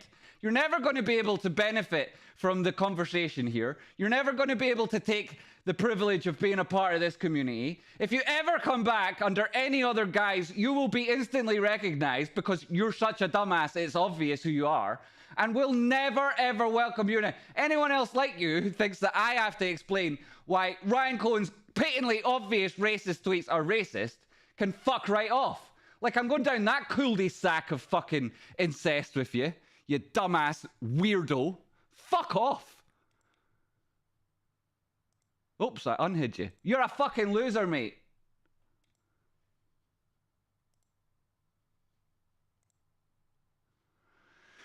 Hidden again. Hey, that was fun. Was gifted a membership. Volts, good to see you, Volts. Sarah G, congratulations, part of the team. Christopher Ribridge and J.A. Awesome. Thanks very much. Thank Tracebottom's anger translator. You can also ask her for an explanation of what it was I just said there. She's very good at that. If you want, thank you very much. Everyone hit that like button. Rocky Outcrop, yes, I see the microphone is working well. Are we having Jagger and Red Bulls tonight? No more Red Bulls. No more Red Bulls. Maybe a good time to declare I made special cookies tonight.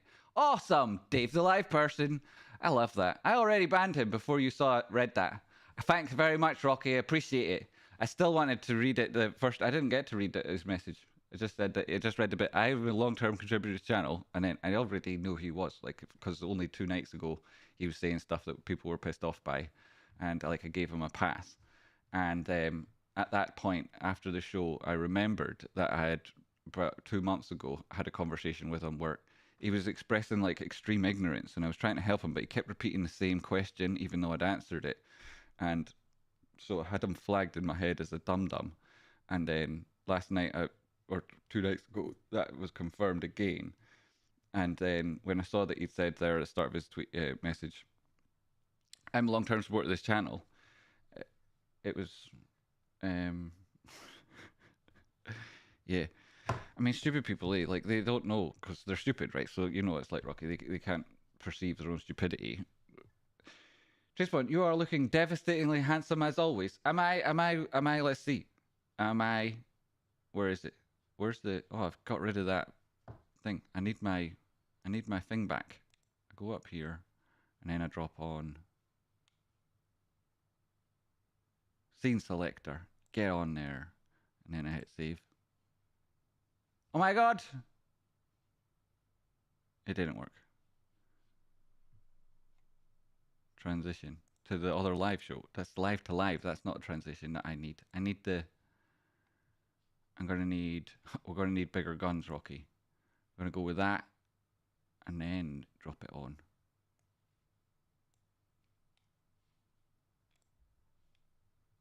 Did that work?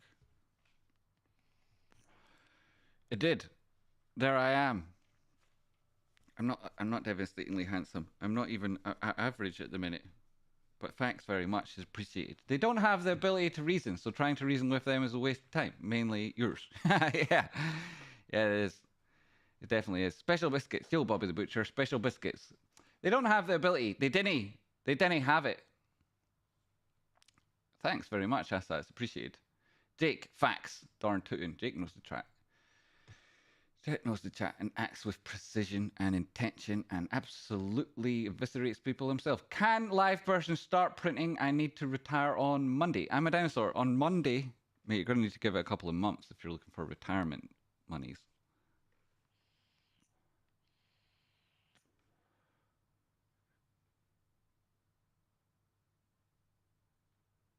I think it's funny. It's all funny. People need to lighten up. Yep. People really need to lighten up. You know, you're right with that one, Rocky. He was just trying to get a rise, and we gave him the benefit of the doubt. Yeah. Well, I mean, if his rise was to ridicule, to ultimately end up being ridiculed, and to have people like him also feel small and worthless and pathetic as he is, and to further reflect negatively on GameStop with emphasizing that conversation. I mean, this is what people didn't get about the conversation last night was when I was talking on Twitter, within about 20 minutes, the main post had like 20,000 views and the engagement on it was really high. And then people started responding not in coherent fashion to the conversation that had already happened, but starting it again and then boosting it up again and then retweeting it and having a conversation on their own page. Some of them with like not as many necessarily followers as me, but like quite a lot.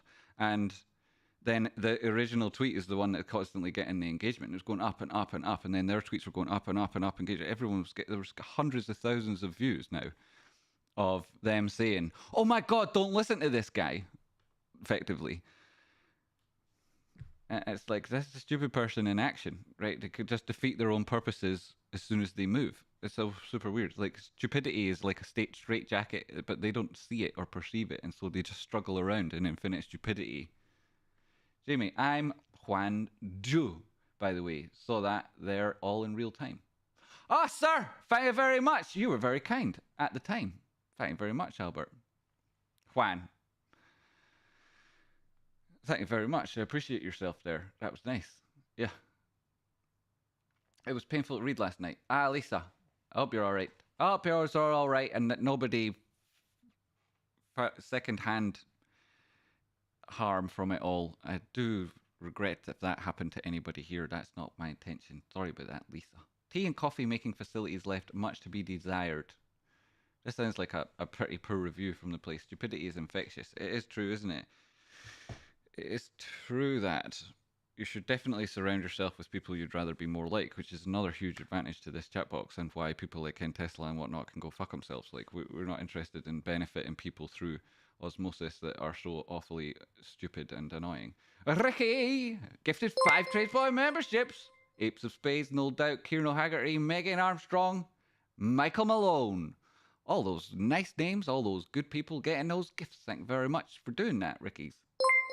Boom. Say thanks to Ricky's. Hey! Thinking Lipsum scallop move. Gonna happen soon, though. Yes, thinking soon. Like, it's definitely got to break that previous peak on the oscillation that took it into a scallop. But once it does, yes. And then what you're really looking at on LivePerson is this, right? A number of different things. Like down here on the 30-minute time frame, make a number of points, right? There's some points up there, but the points that I want to make are these.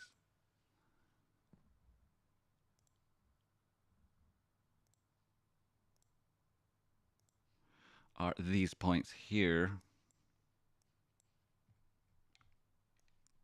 So this is scallop, right? The scallop is being talked about. Here's me hiding behind the microphone. You know, so the scallop goes up and then it comes down. That's the scallop, right? It's an inverted scallop, and like you'd look for price to break up that way. But what's happening here is on the 30-minute time frame, you've got a cross potentially happening with the 50 simple approaching the 200 period moving average. Now that needs to be confirmed. It needs to go 50 simple, break back above that 200, but it leads to a little bit of congestion in price. I would really like to see it drop to the cheapy prices again. We could spend 180 days under $1 again if we want, and heck, if we did that, then in 6 months we'd be down the entire float. Yeah, we would own the entire float, and there's absolutely no problem if it does go to that situation. It's just that we don't anticipate it doing so. There'd be 30 days before it got a delinquency notice, so it's actually like 210 days in total we could be spending down there, and then they could go for they could go for a plan to extend it, and then we'd have another 180 days. But the truth is that we probably don't get any of those opportunities. It could still go there, but it's unlikely it would spend 10 days below $1. Like, it's very unlikely. So it probably doesn't happen that we get 180 days to buy it on the threat of delisting and whatnot. Though I would like that too. You know, there's a huge advantage there. But I Am a Dinosaur is retiring on Monday, so we have to think of him. My uncle was called Kieran. Yes, he's a total legend, a big influence on Rocky and me. Really kind, generous, successful dude who had a really tough start in life and managed to do brilliant. Einstein was a live person. Darn tootin', J-Dog.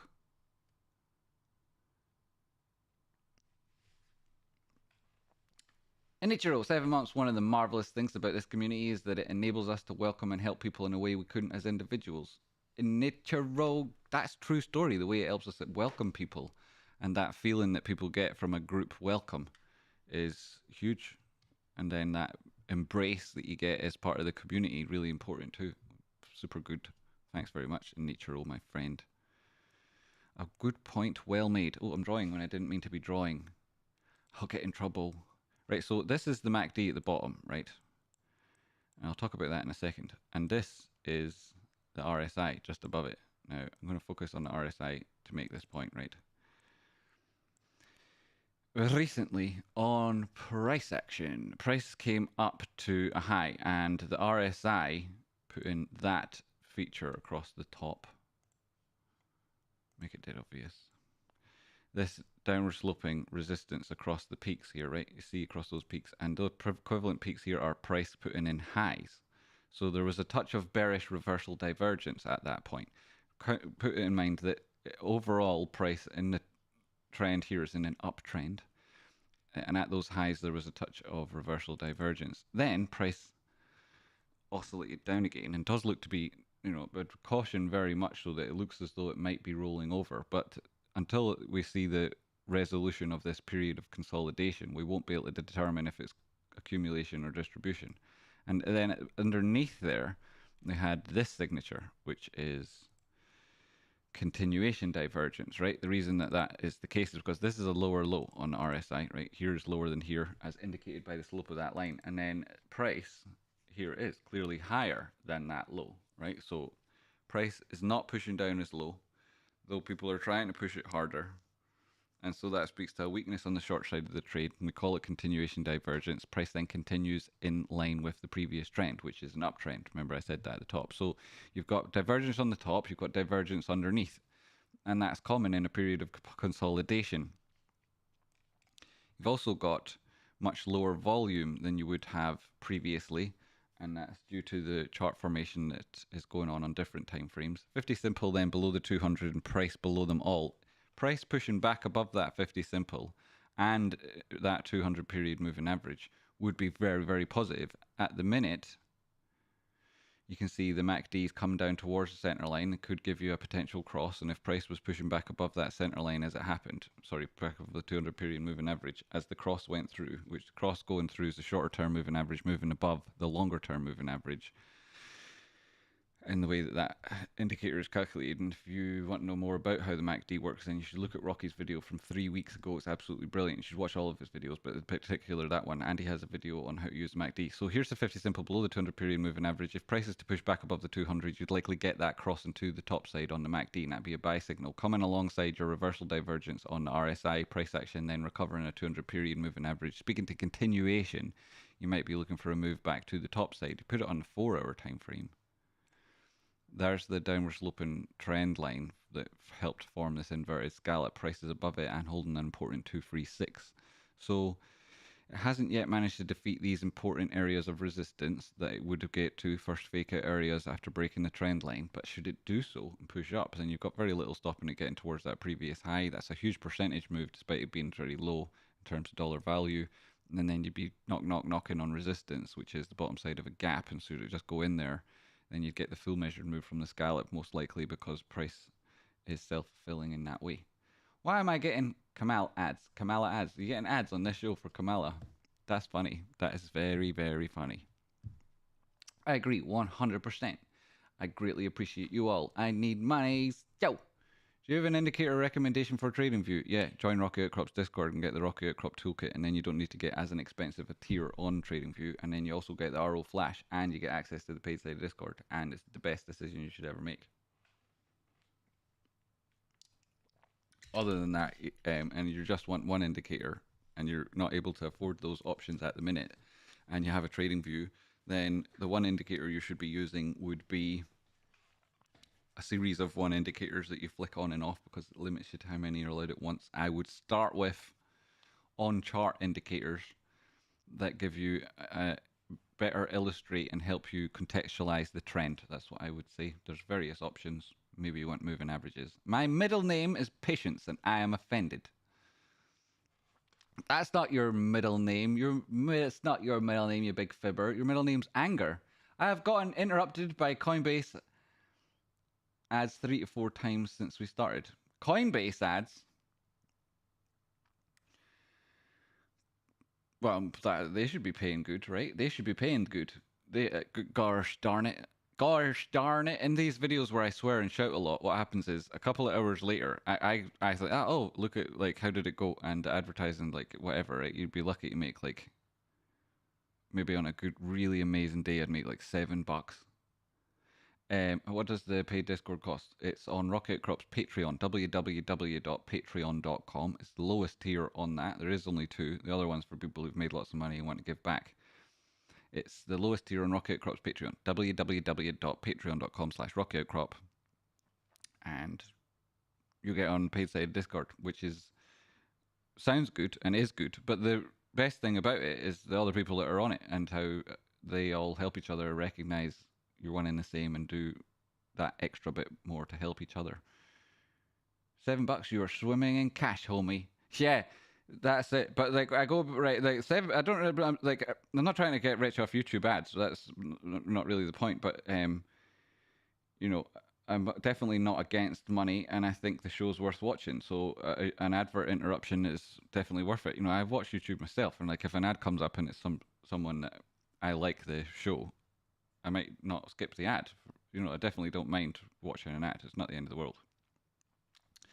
Right, maybe if I was a fucking loser incel and I was all upset about my life in a yap and that, I would like complain and be like, nah, somebody sold me an advert, or something, but I don't care.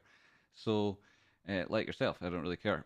And sometimes the ads are useful, which is like, if it's a good YouTube show and the advert's well directed, then maybe it would be.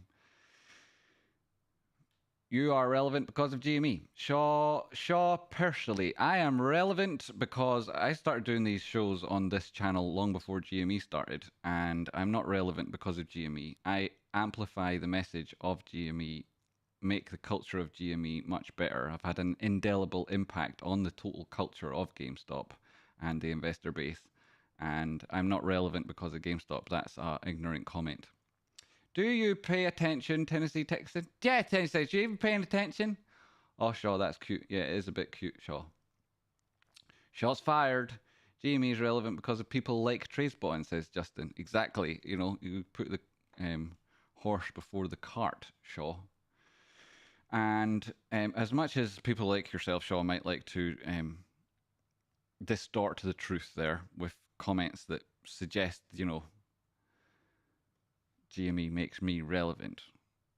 All you're really out doing is suggest that the people who are in GME don't have their own brain or don't have their own choice, or there isn't somebody else to watch right now. I mean, there is plenty, right?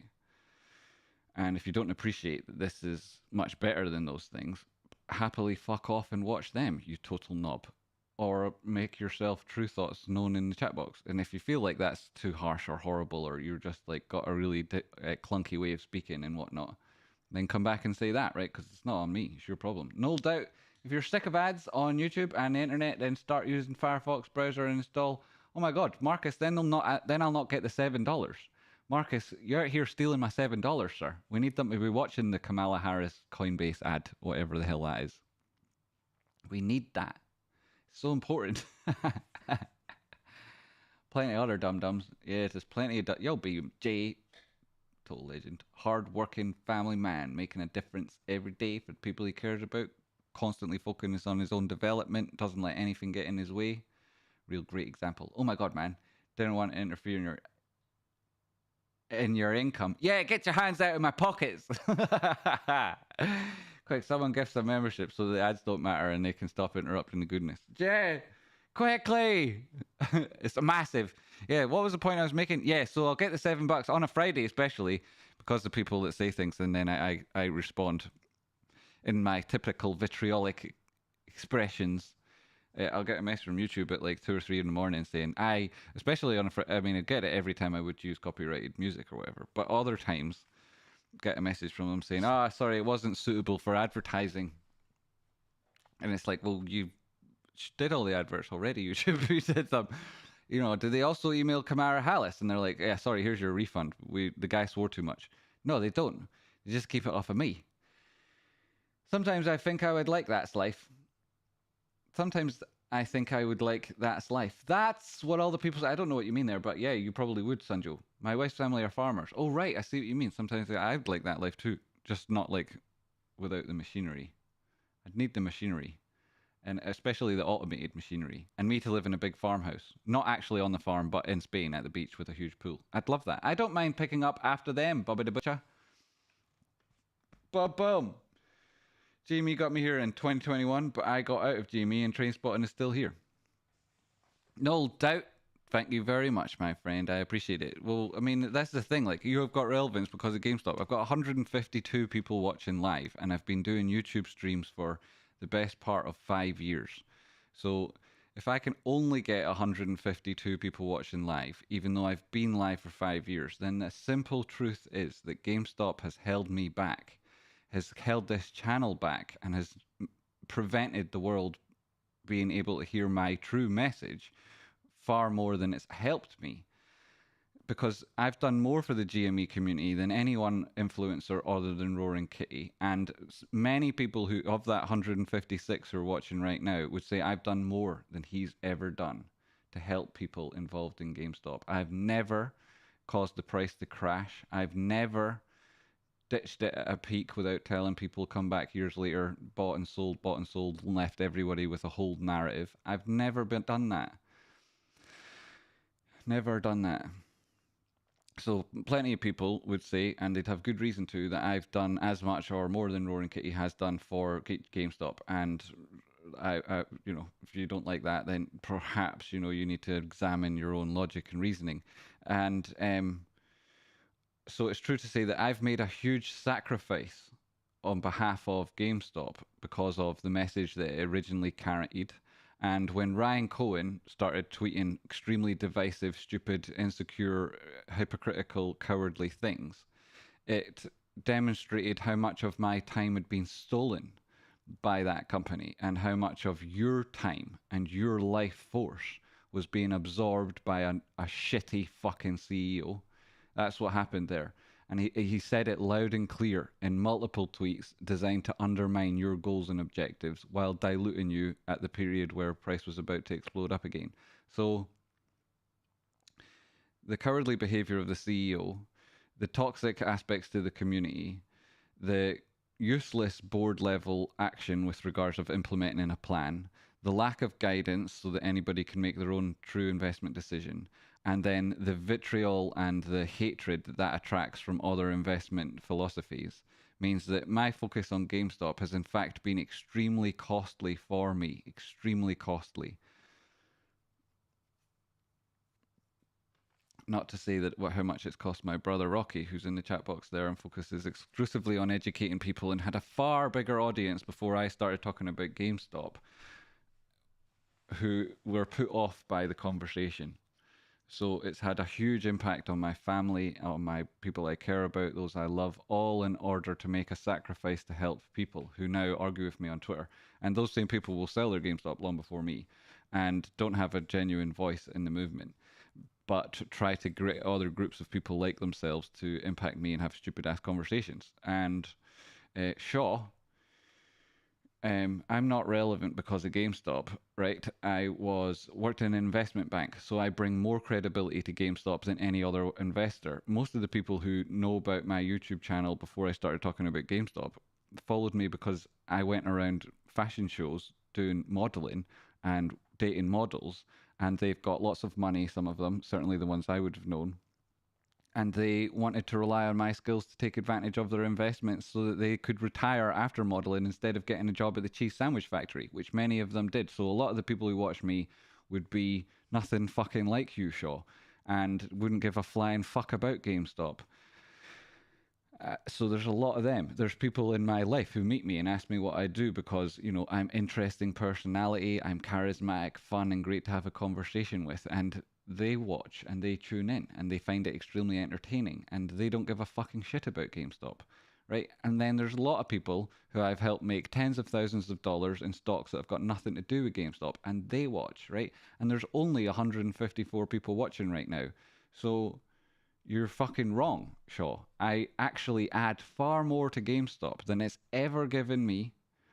Never sold a single share, so I've not profited off that investment ever when I could have. I could have loads of times, but because I'm obligated to my audience and I act ethically, I would never do it, right? Not because my conviction is so extreme in the board. That's clearly not the case.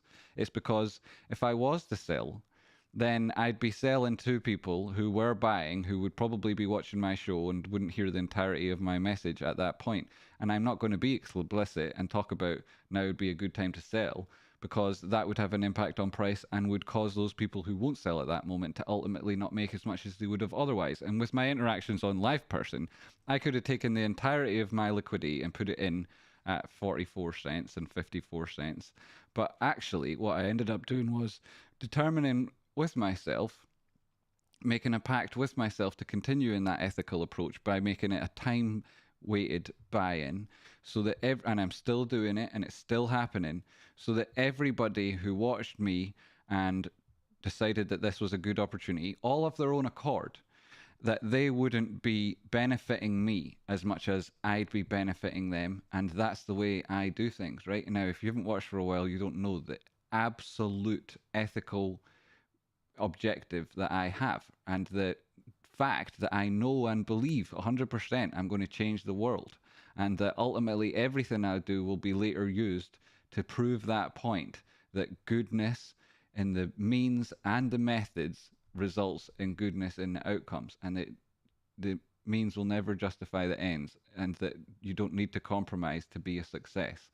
All of that eventually will be exposed to idiots like Shaw who think that GME somehow makes me relevant. It doesn't fucking do anything of the sort. GME is an extremely niche stock with a very small investor base, with a very, very quiet voice, who are mostly ridiculed by the rest of the market. And it's only the exceptional person who understands what's actually going on, who knows that there's an opportunity to make a difference with it, all of which is being undermined by a CEO who hasn't got his own shareholder base best interests at heart. Thank you very much, Matt. You see that people are ready to dump a supermodel, but they're ready to dump a cow. People are ready to dump a supermodel, but they're ready to dump a cow. I don't understand, but I agree with you. Dumping that cow, dumping them supermodels. You know, sometimes it just doesn't work out. It's a very harsh word, dump, but you know, sometimes it just doesn't work out, but that's all right. Just subbed, and I'll definitely join one of your streams when I've got the time. LPP, thank you very much. Well, here you are now, sir. Don't let them bait you. Some people nitpick for the jollies. True story, yeah, but it's also a good point there. It allows me to express that truth is that I sacrifice for you guys, just as you in the community sacrifice for each other. You know, you make efforts to help each other, and it's not without a cost. You do it because you believe in the outcome and the people, and it's the same culture from the bottom to the top and back down again, and there's no hierarchy other than kindness and compassion here. So I appreciate all you guys. Thank you very much. Like, GME doesn't fucking define me. What a stupid ass fucking comment. Honestly, it's so fucking stupid. Some people are so thick as well. Like, I mean, this is the thing. You shouldn't have an argument with a smart person if you're a stupid person. Just, hidden divergence. I'll look into it. Good point. LPP, you should definitely look into it. My worst financial choice so far was not grabbing way more lips in at sub $1 like 50 cents. Lisbon to Jimmy. Lisbon to Jimmy. Space Cadet. How you doing, good friend? Space Cadet. Thank you very much, Elegy. 38 months as associate. Elegy. Bam. Elegy. Brilliant, brilliant elegy. Done a lot for Rocky and me over and above supporting the show that way. Super appreciated. Thanks so much, Elegy. Financial cow advice. Yes, the only the best cuts. Only the best cuts, Mr. Butcher. You know it. It's a long story, Traceborn, isn't it? It's a long, winding road. My worst financial choice was not watching Tracebotting that day. She'll eat profits, but she won't eat the cheese. You shouldn't converse with smart people if you're a stupid person. You should converse with them, but you shouldn't debate with them or argue with them. You know, because they could just turn around and rinse you super bad, like especially on the internet in front of others. It would be really embarrassing. Like I couldn't live that shit down. You know, it would be horrible. It would haunt me. I'd hate it. I'd hate it. Mind you, I'm a smart person, so I'm aware of that, so it wouldn't happen. You also have to get up early in the morning to milk him. Oh, these cows, you have to get up early in the morning to milk them. Yes, unless you can train them to milk each other, right? You want to train those cows to milk each other. Boom, boom. Right, so the show has managed to make it to 2 hours and 6 minutes. We also had support there from Marcus Ledger, XSEK, that's sexy Exekexies, 50 of them. I owe you $7, my man. Thank you very much, Marcus, sir. I can't get to that message because this silly box is so annoying. I owe you $7, my man. Here's a $5 for now. Thank you very much, sexy Exekexy. It's appreciated, sir. Cheers. And Tubes. Cheers, fuck the morons. Tubes, $40. Boom! Thank you so much, Americ, with another 20 on top of that previous 10. No, that was Minner below. Sorry, I'm not close enough to the screen sometimes. It's at an angle. Forgive me, Minner and Merrick. Total legends, thank you so much. You're both really appreciated. You're both total legends. And yourself, Marcus, the triple M. Those golden M's. And Tubes, who trumped you all with the $40. Thank you very much. So, I think we've had a nice show. I certainly managed to make the points I wanted to make. We've got a couple of numpties jumping in every so often that managed to help me illustrate those points in even greater impact. LPP, you can draw chart patterns on the RSI. You certainly can. You certainly can. An unknown quirk. So many things that we've done with regards to technicals that have been introducing them to the GameStop community. Obviously, this full impact that we have isn't completely noticed because there's cretins out here like Latheef and whatnot who say stupid ass shit and pretend that they didn't learn everything here while stealing from us and so on. And then because they cater to the mob and also engage in very much manipulated statistical presentation of their data with fake accounts and absolutely bought views. Those people take what we do and push it out there. Other people don't want to associate with Tracebottom because, you know, I've humiliated them for their own stupidity various times. That's happened over the years, and so they still will watch in silence, right? So if that's one of you, I've humiliated before and you know that you can't stand to get involved because I'd humiliate you again, then I forgive you, get back involved. And if you're not able to do that, fuck you, you loser. So that's that. Well, I've been drawing support and resistance lines on the wedges in the RSI, but I've been heard that you can do the fib RSI. LPP, yes, that was me. Where did you hear that? It was me that showed that at all to anyone on the online retail community. Was me showing that. There's other things you can do with it too.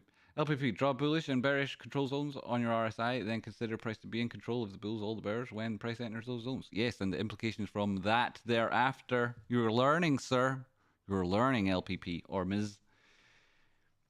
Jet, you know that he's not saying that. What did Jet think that I was maybe saying? Where is Jet? So I can find this message. There's Jet. Is everyone holding their GME stocks? Yes, no. What did you say before, Jet? So he's saying that we should sell our GME stocks to go with Flipson. No, I'm not saying that. No. There's Alina J. She's holding. There you go. It proves how positive the community is when people like Shaw stand out like a sore thumb by intentionally cutting others down. Yes. Yo, Jay Hunter, how you and the missus doing? Great to see you. You're very committed. You're doing great. Thank you very much.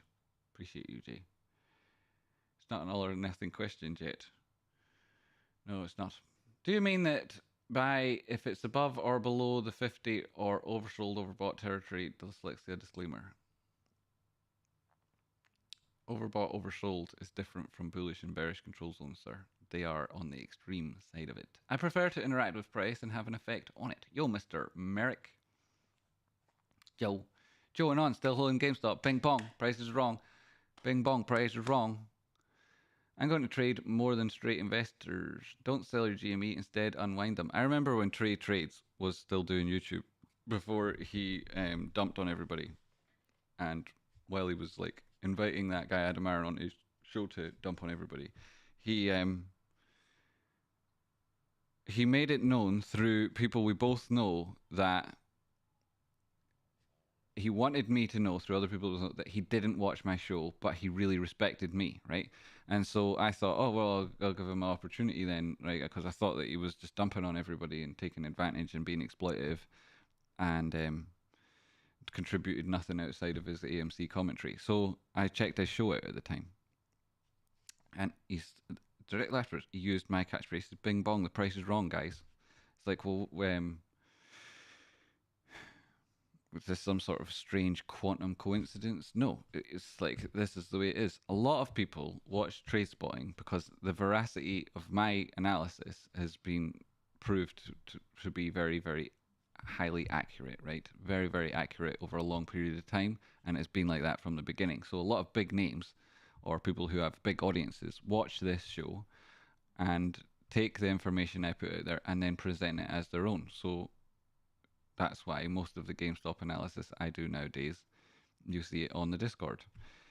Though I did tell you exactly where the price is going on that stock at the start of the show. So that's why it is. So it's true to say that we have a very, very big impact, Rocky and I, on the retail movement, even through those bots, those anonymous silly people who follow along. Understandable. Cheers anyway, I'll look into it. So you've got the RSI. This is this here, right? This is RSI.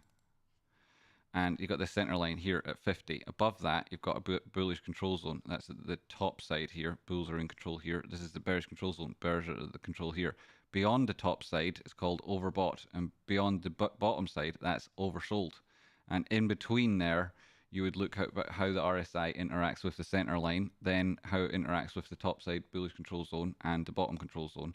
And you do all of that alongside looking at price at the same time, what it's doing, and so on. And you take a cue from the behavior of price to direct your analysis of the momentum indicator. And this indicator, it's a particularly useful one for measuring momentum. It's an oscillator, a momentum oscillator, relative strength index. And as Rocky pointed out on his video about the relative strength index, it's in fact not an index at all. And as he pointed out on his MACD analysis, nor is that a histogram. But, you know, people use words, they use them wrong. They became the word, and now everybody does it all the time. Boom. What else did I miss? I think I missed things. No LPSN. Be aware, I run a trading community on Discord with thousands of members, and I've taught a shit ton of people to do trade. These are at least 20 people in here right now who could give you tips. Yes, at least.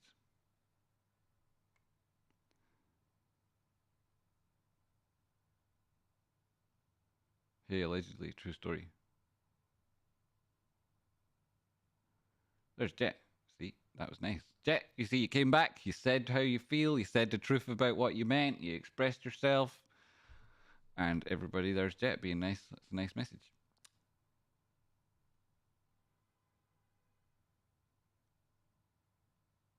Yes, I want to detail it here because live chat isn't for that level of detail. It isn't. Plus, he's got health concerns, so he can't be putting in mental effort to helping people in a YouTube chat box in the same way. Plus, I explained the general drawing on the chart for you there.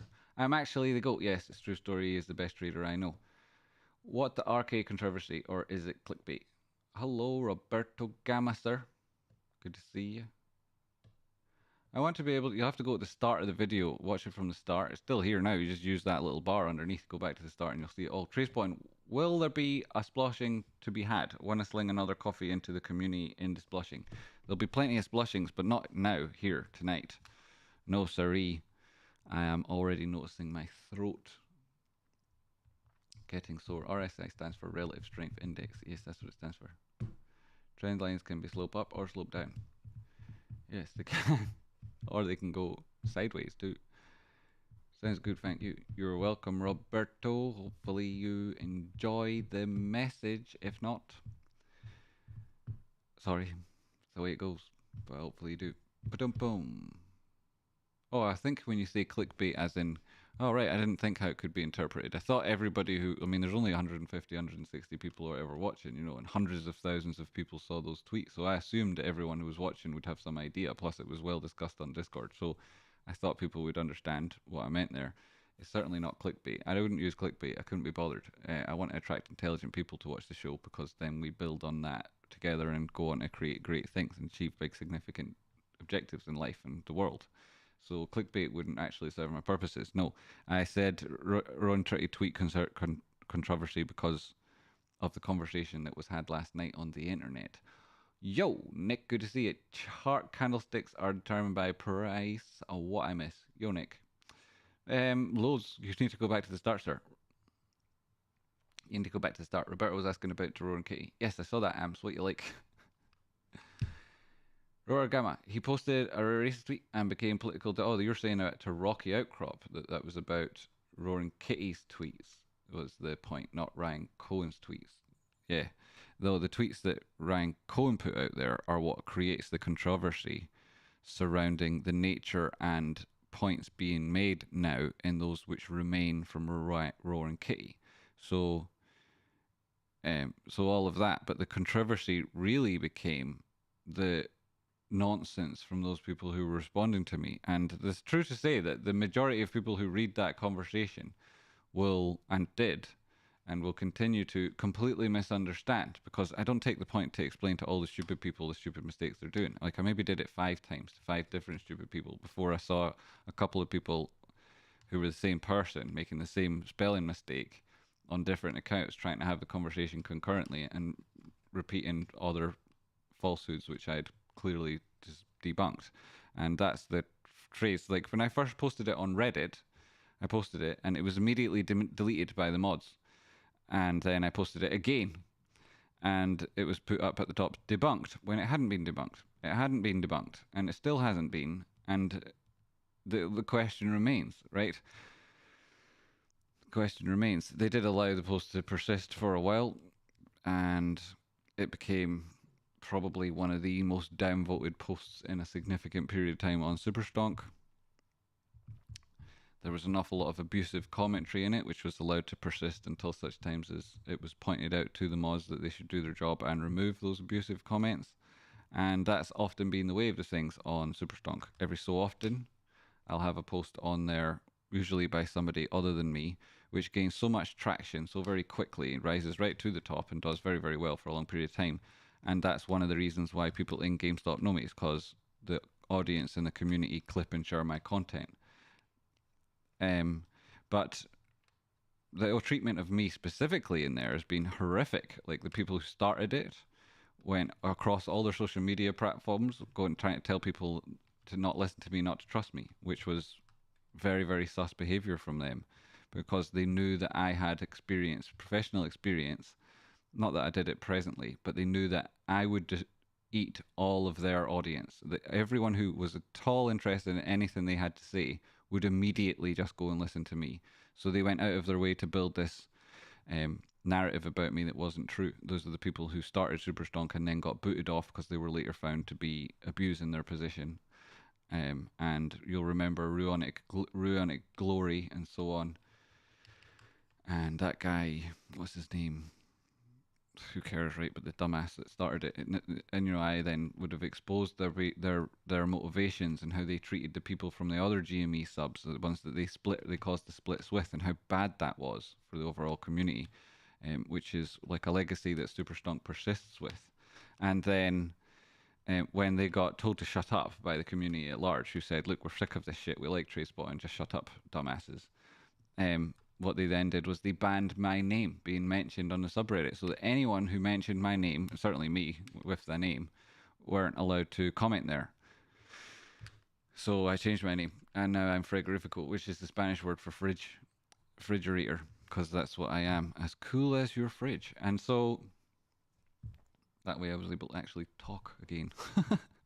Yeah, and people tell me that I'm all about censorship. What the fuck? So, yeah, so it's always been that way. There's a terrible culture there, and it's very sus that post was immediately deleted. And then later, the way the conversation went was allowed to build up a feeling of hatred towards me to direct the rest of that conversation. Like, it's very nuanced and normal way of manipulating a conversation.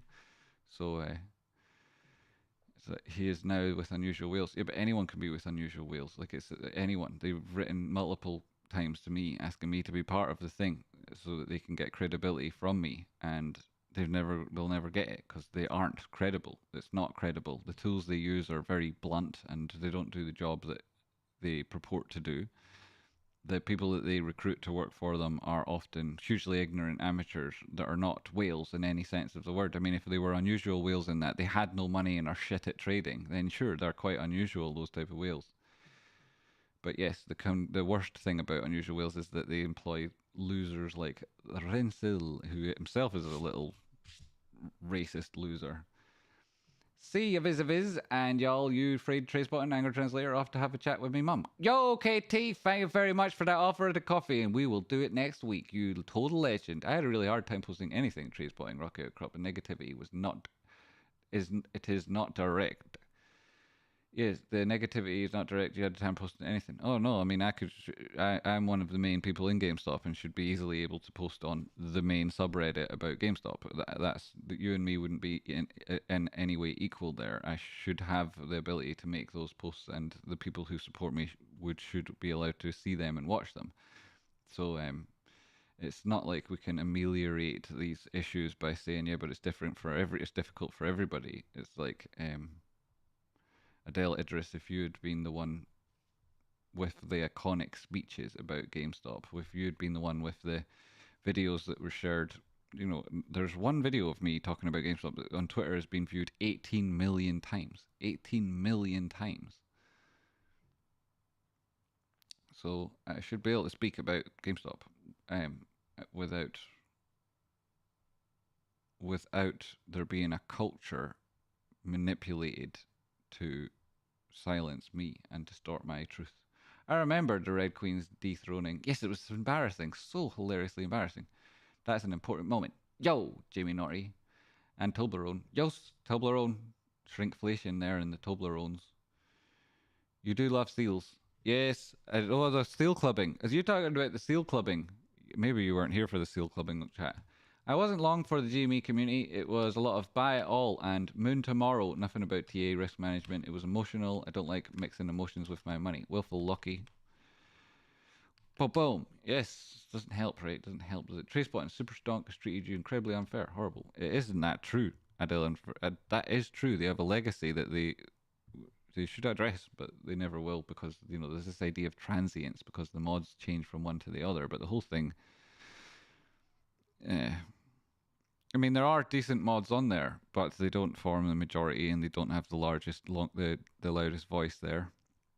And there've been mods that've come and gone from there. They're fucking awful. Still claim to be like pro GME, but all they do is spend their time trying to slag off other people involved in GameStop, like other normal retail traders who do good work, and support other idiot influencers who give the thing a bad name. You'll know who I'm talking about there. Knights of New Barf. We talked about the whale business with the orca, who is a fierce predator, and they don't like dolphins neither. True, but treat everyone like that. Their own worst enemy. That's a true story too. Yo, Karen, do eat their own ass. It's amazing. Jet, also good information within this stream on current price action day. Thank you very much, Juan Du. Tracebotting, you sound much more mad on 2x playback speed. I know, now, here at normal speed, I sound so calm, relaxed, and friendly. Approachable. Cool. I don't know anyone here. I'm new, but everyone has been kind and helpful, which is a far shot from Jamie. I'm going to stay here for a while. Willful Lucky, you're very welcome. You're part of the gang now. Jamie, we need the Bitcoin chart. What's the Bitcoin been doing? Hold up, Bitcoin.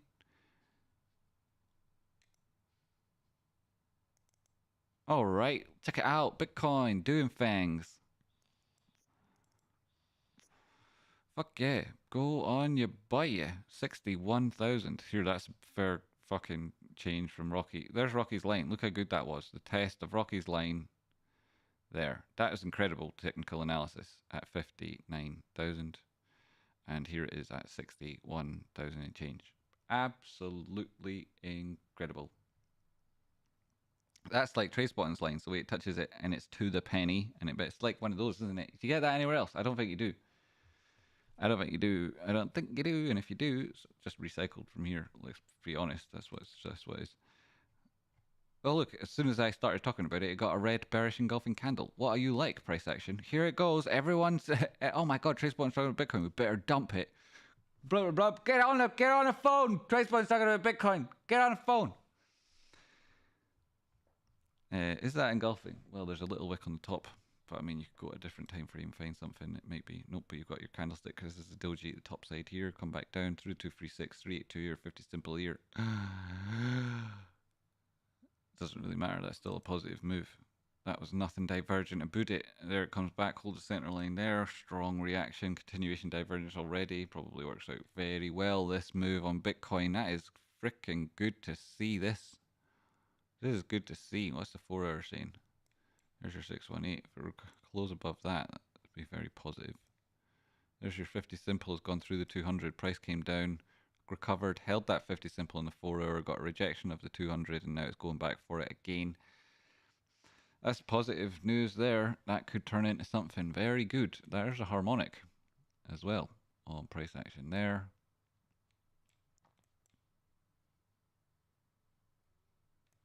With your measured move, where? With your measured move, measure move, measure move. Anyway, overall, this looks like a good reversal so far. There's an inverted head and shoulders on your RSI, though it isn't like you're seeing on price action. Good to see these moves on Bitcoin. I'm excited. Somebody call Sheila. Sheila! Somebody get Sheila will be on her. Sheila will be out with her mates. Sheila and the rest of the front desk, they meet up with the HR department and they all go out on Fridays. They have like a curry and then they go for pints. It was a great white shark. See an orca, they will turn around. Yes, in danger of losing their livers at the minute, I think. Those orcas are learning far too fast. Well done, Rocky, sir. Well done, sir. Fair enough, lol. What was the question? Ha. Rocky, put it on a free minute. Put it on a free minute. I go into this free minute. There is the Mr. 3 minutes. Oh, get back up there, price action. There is the 3 minutes.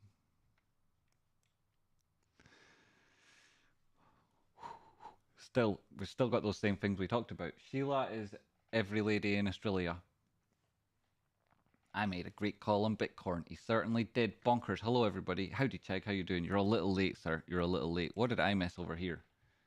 LED, 38 months. Marcus, 50, 60 kicksies. So we covered that. Everything's good. Stephen Page. Nide Lipson, you covering GME today?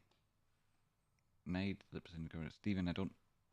There's too many spelling mistakes. I don't know what you mean. Well, I meant the white dotted line at the low there, TraceBottom, but hey, whatever. Oh, the 3 minute white dotted line on the 3 minute. Holy shit, look at that. Look at that for accuracy. Let's zoom in for the accuracy. Look at that. Oh my goodness. You lucky people. Watch Rocky Outcrop. www.youtube.com/@RockyOutcrop. No one uses Sheila in Australia anymore. It's put down towards women. Yes, Sanjo. Shut up, Sanjo, you stupid Sanjo. Stop doing that. Who do you think you are? Ryan Cohen. Wowza, says Lisa.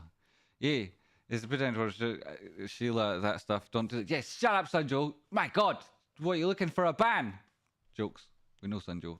He doesn't know Australia enough. I am taking arrogance classes so I'll be ready when I'm rich. Good idea. I can help you with that. Sorry, my Australian knowledge is solely based on 90s dramas. Yes, it's true. And most of my American knowledge is based on Saved by the Bell. Me and Sanjo share these problems. Stop trying to call her. Stop trying to call Sheila. Wiki Wilkes has got the hots for Sheila, so he'll get a little jealous if you do. I want to show people another one of my calls from the last 24 hours. You can show people 9868 Xpeng. Hey, that's not what I wanted. I wanted a stock.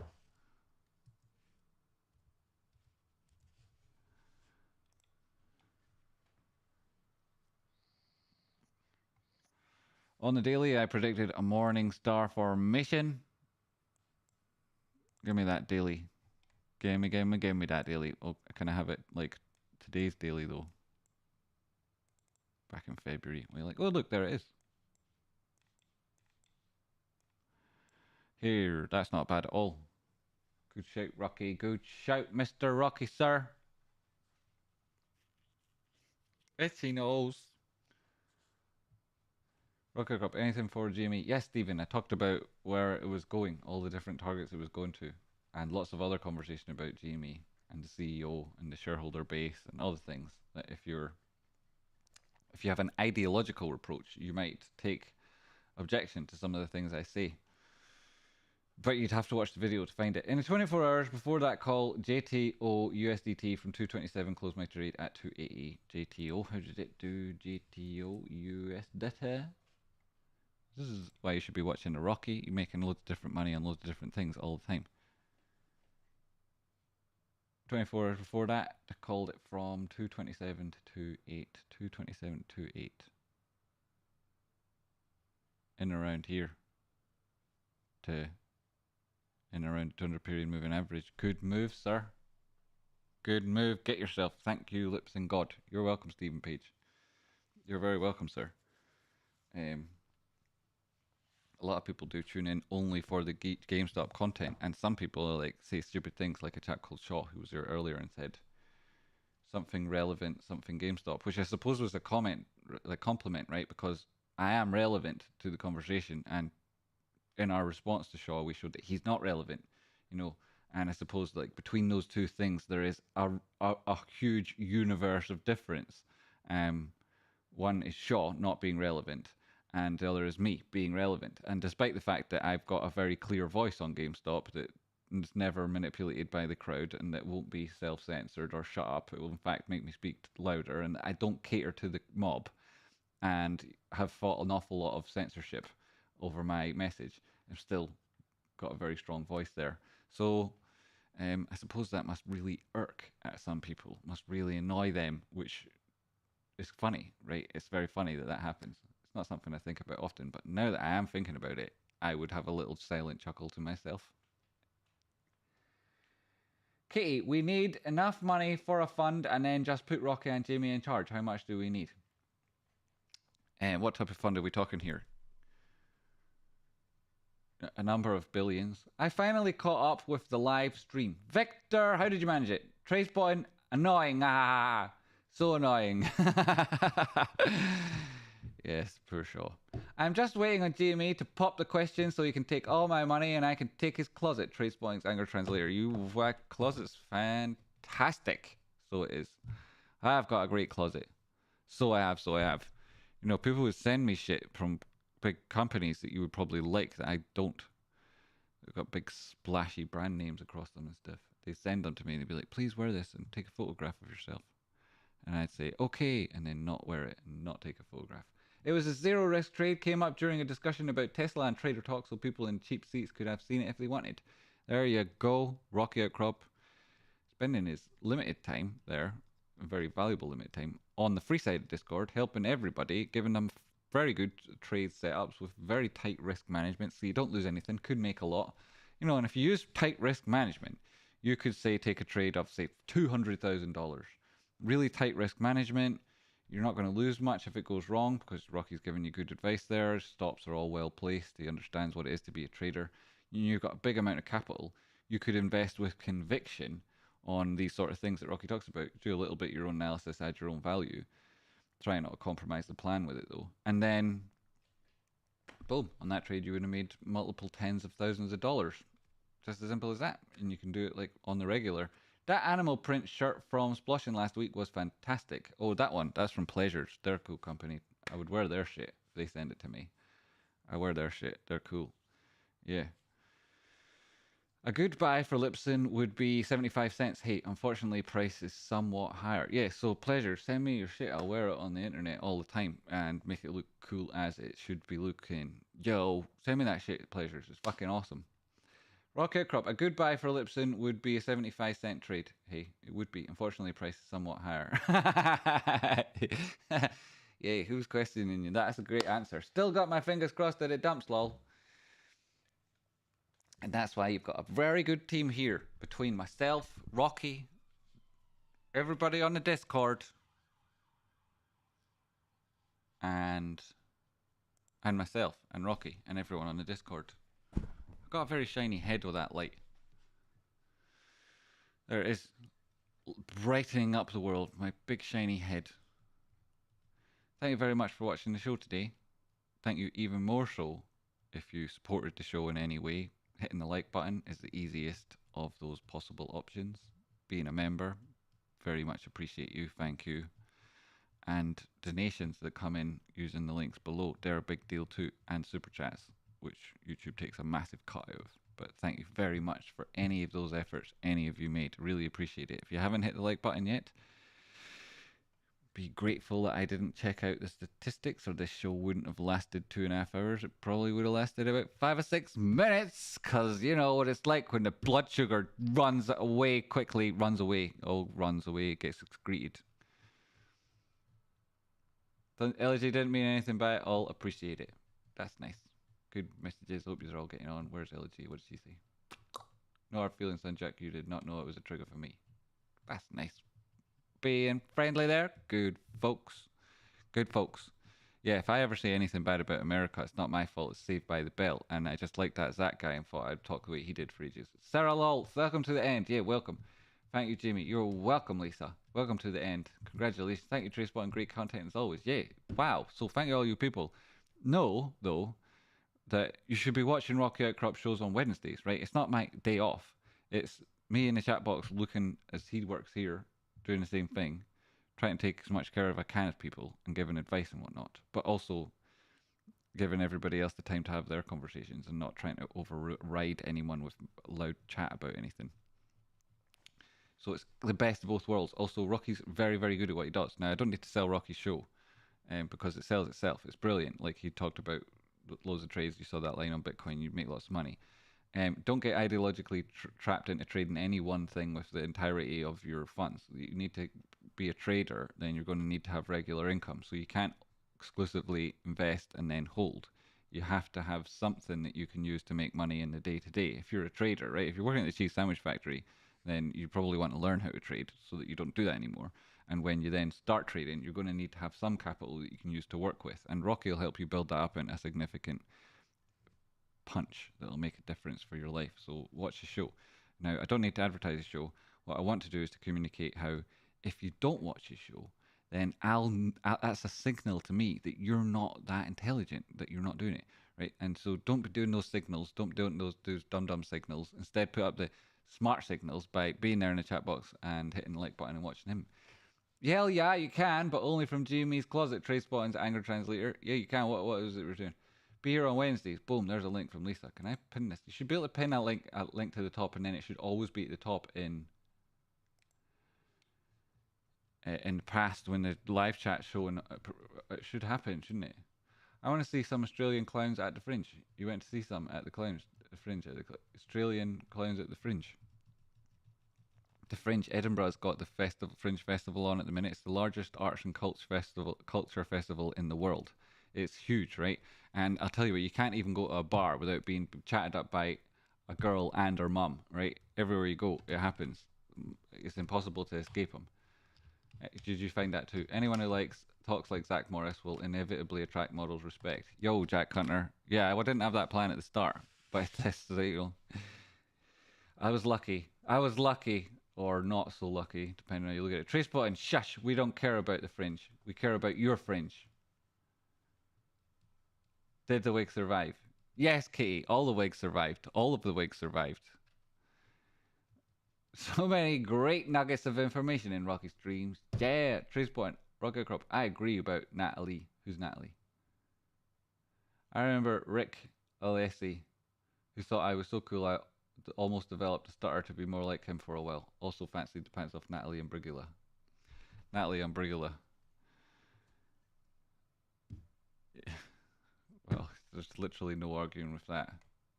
Trace Point, what about the Man King? Oh, the Mankini. Yes, they also survived. They also survived. Thank God, eh? Thank God. What would I wear on my holidays? Man King. It's like the Lion King. Or is it the Jungle Book? Torn is an underrated song. I don't know if it's underrated, sir. I don't know if it's underrated. It's probably the greatest one-hit wonder ever. And I don't know, is it underrated? I think it's highly rated. I think it's highly rated. I love Australians, especially the ones from New Zealand. Yay, that's the nicest part of Australia, I heard. Anybody know any good sites for learning pattern formations? Yes, www.technicalanalysis.school. Hod av the Prime Minister. Hod av the Prime Minister. Hold on, I've got the Prime Minister here. Which one? Our Prime Minister. Keir. Keir's the Prime Minister of Britain. He prosecuted people for being in the IRA when they weren't in IRA, and he knew it just so that he could send someone to jail, just so that people would trust him, even though ultimately that wasn't cool. And then, you know, he was acting at the behest of the powers that be, and then he got a job in politics after doing that job and went straight on to be the Prime Minister very, very quickly afterwards. And in doing so, he lambasted the previous leader of the Labour Party called Jeremy Corbyn, who truly cares about people. And so, yeah, acted like a bit of a fanny, if you ask me. Guy Keir Starmer, huge fanny, if you ask me. Mind you, like, who are you going to compare him to? They're all fannies. They're all total fannies. All of these politicians are fannies. I thought that saying was God save McQueen. Yes, well, it's too late for that. But yeah.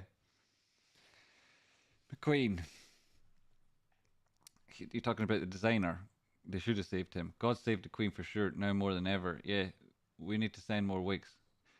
Well, if you want, yeah. The police make them not the cheap itchy kind, because there's too much to bear. The Queen, I was saying this is a tour. Potty does this tour. Potty, you know Potty is my Spanish friend. He does a tour, and he does a little panoramic tour around Edinburgh as part of the Greater Tour of Scotland. And when they go past the palace, he tells everyone that joke. He's like, that is the Queen's house. But I haven't seen her in there for ages. It's just pretty funny. I only send the itchy. It's funnier in Spanish, you know, because, you know, their jokes are like that. She ain't no human being. She's not a live person anyway. We'll send some nice, not itchy wigs that don't hurt. Katie will send one. Okay, thanks, Katie. That's very good. Cheers for making that happen there, Sarah. Of course I'm talking about Alexander. He put dicks on the lining of King's jackets years ago. Hey, did he? There's a joke in that. I could, but I'm not going to make it. The Queen had great legs. She did. What a shame they've gone, aren't they? Of course, as I'm talking about Alexander. Always Hasbullah, Liza. Yeah, Alexander. Who other McQueen is there? I suppose there's McQueen. Is it McQueen's Haggis? They make haggis. I suppose what with it being a Scottish name, there's a number of others called that doing other famous things. Katie, I'll send you his real address. Oh my God, that is dangerous. I don't know if we should do that. I don't know. That sounds kind of dangerous. I think this is a ploy now. I don't think that's wise. That was a top-rated comment. If you said it among a bunch of old ladies, they'd all agree. It's a true story. They would. I have great legs, and no one ever calls me queen. This world is messed up. Queen, Trace Botton's anger is translator. Queen of the show. We've got a number of queens in the show. Thank you very much for being here and watching today. On this monumental day of days, the day today, the best day that could have been today, this day. Thank you for being here today. If you haven't hit the like button yet, get yourself down there and hit that like button. 2 hours 44 minutes. I thought I'd come on for a quick one. The art of currency trading was just delivered. Congratulations. The postmen are out late there. The thing most about the queen is the king is his massive ears. Yeah, his massive ears. We like that. I like the fact that he wears tartan on the regular. You know, I like that. It's good to see him every time he comes up to Scotland. He gets his kilt on and that. No messing around. If you're going to come up here and like LARP as the king of Scotland, then you better at least wear a fucking kilt. Currency trading triggers my left-right dyslexia. That's good. It's good to put yourself through that triggering process and get better and better at dealing with the whole thing. This is currency trading is hugely lucrative. It's like you know, you don't need to be spending a lot of time trading to make a lot of money at currency trading. You just need to be very, very careful with very, very tight risk management and patient to take the trade. But then you don't have to sit there waiting for it, right? There's other ways. Lol, Sanjos. Lol, Sanjos. Where is he? I like his sausage fingers.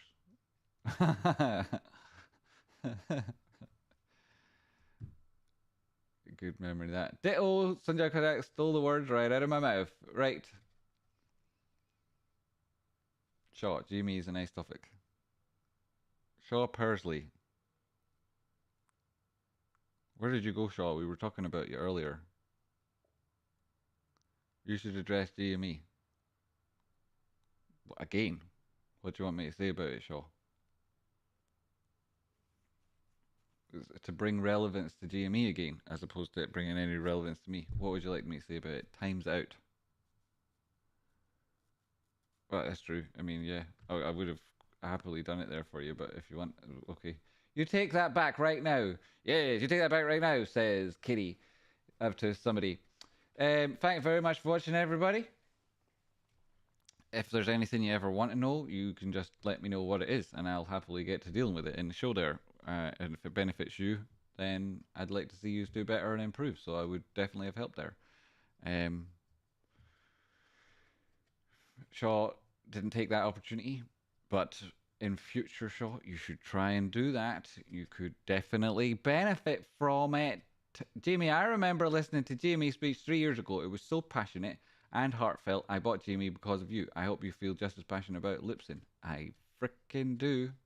I frickin' do. Good night, lads. Mate, good night, Shaw. Good night, Shaw. Positive chat there at the end from Shaw. I appreciate it. Hit the like if you didn't already, you cowards. Yes, hit the like already if you didn't, you cowards. Right? Jamie's still going. It's a true story, Mr. Banana Frige. It's still true. He's still going. That's the speech that brought me in. Yay! Great to hear it. You know, that speech was very passionate, right? But it wasn't about, and I mean, you say that, right? But like, typically what happens is there's like 3 or 4 or 5 ones that a lot of people have seen. And everyone thinks they're talking about the same one, because if you're an American and a Scottish person screaming about something, and it's on like one topic, it can seem like they're all the same, but they're very different.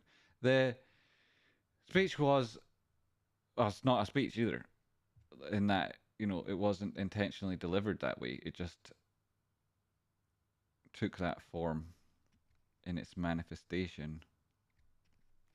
It was never about that speech, and that all speeches and all commentary I do aren't about. It's not possible to attach them to GameStop and take away the synapses that create that connection, right? And that those synapses, that's you. Those speeches were about you, right? It just so happened that our vehicle for change at the time was GameStop, but the change that ultimately came isn't to the markets, because the change is to you and how you meet the market.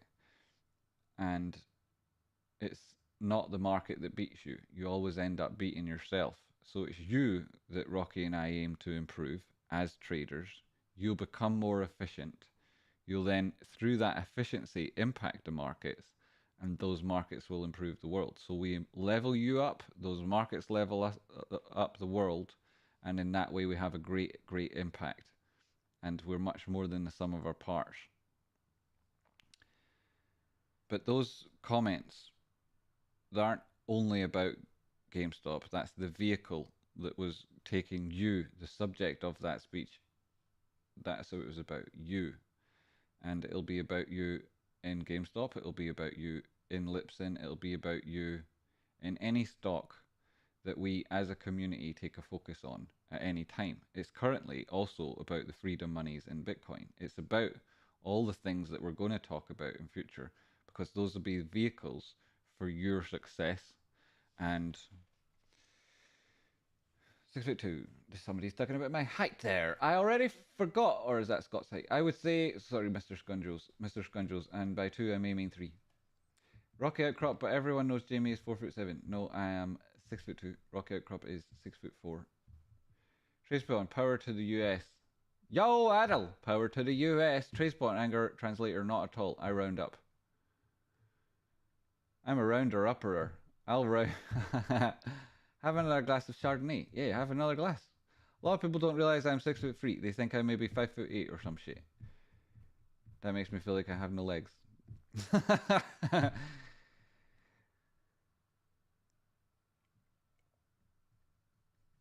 Yo, good, because it would hurt my feelings. Yes, well, we don't want anyone's feelings being hurt, right? So thank you very much for watching. Hit the like button, and I'll see you next week for more of the same. You've been very kind, and I appreciate it. Yo, trading charted, sir.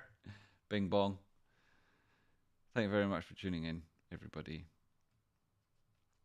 And for all of your kind messages that I got during that nonsense last night. And for those people who delicately intervened with positive commentary, appreciate you. And for everybody who watches this show and contributes to the community, appreciate you guys.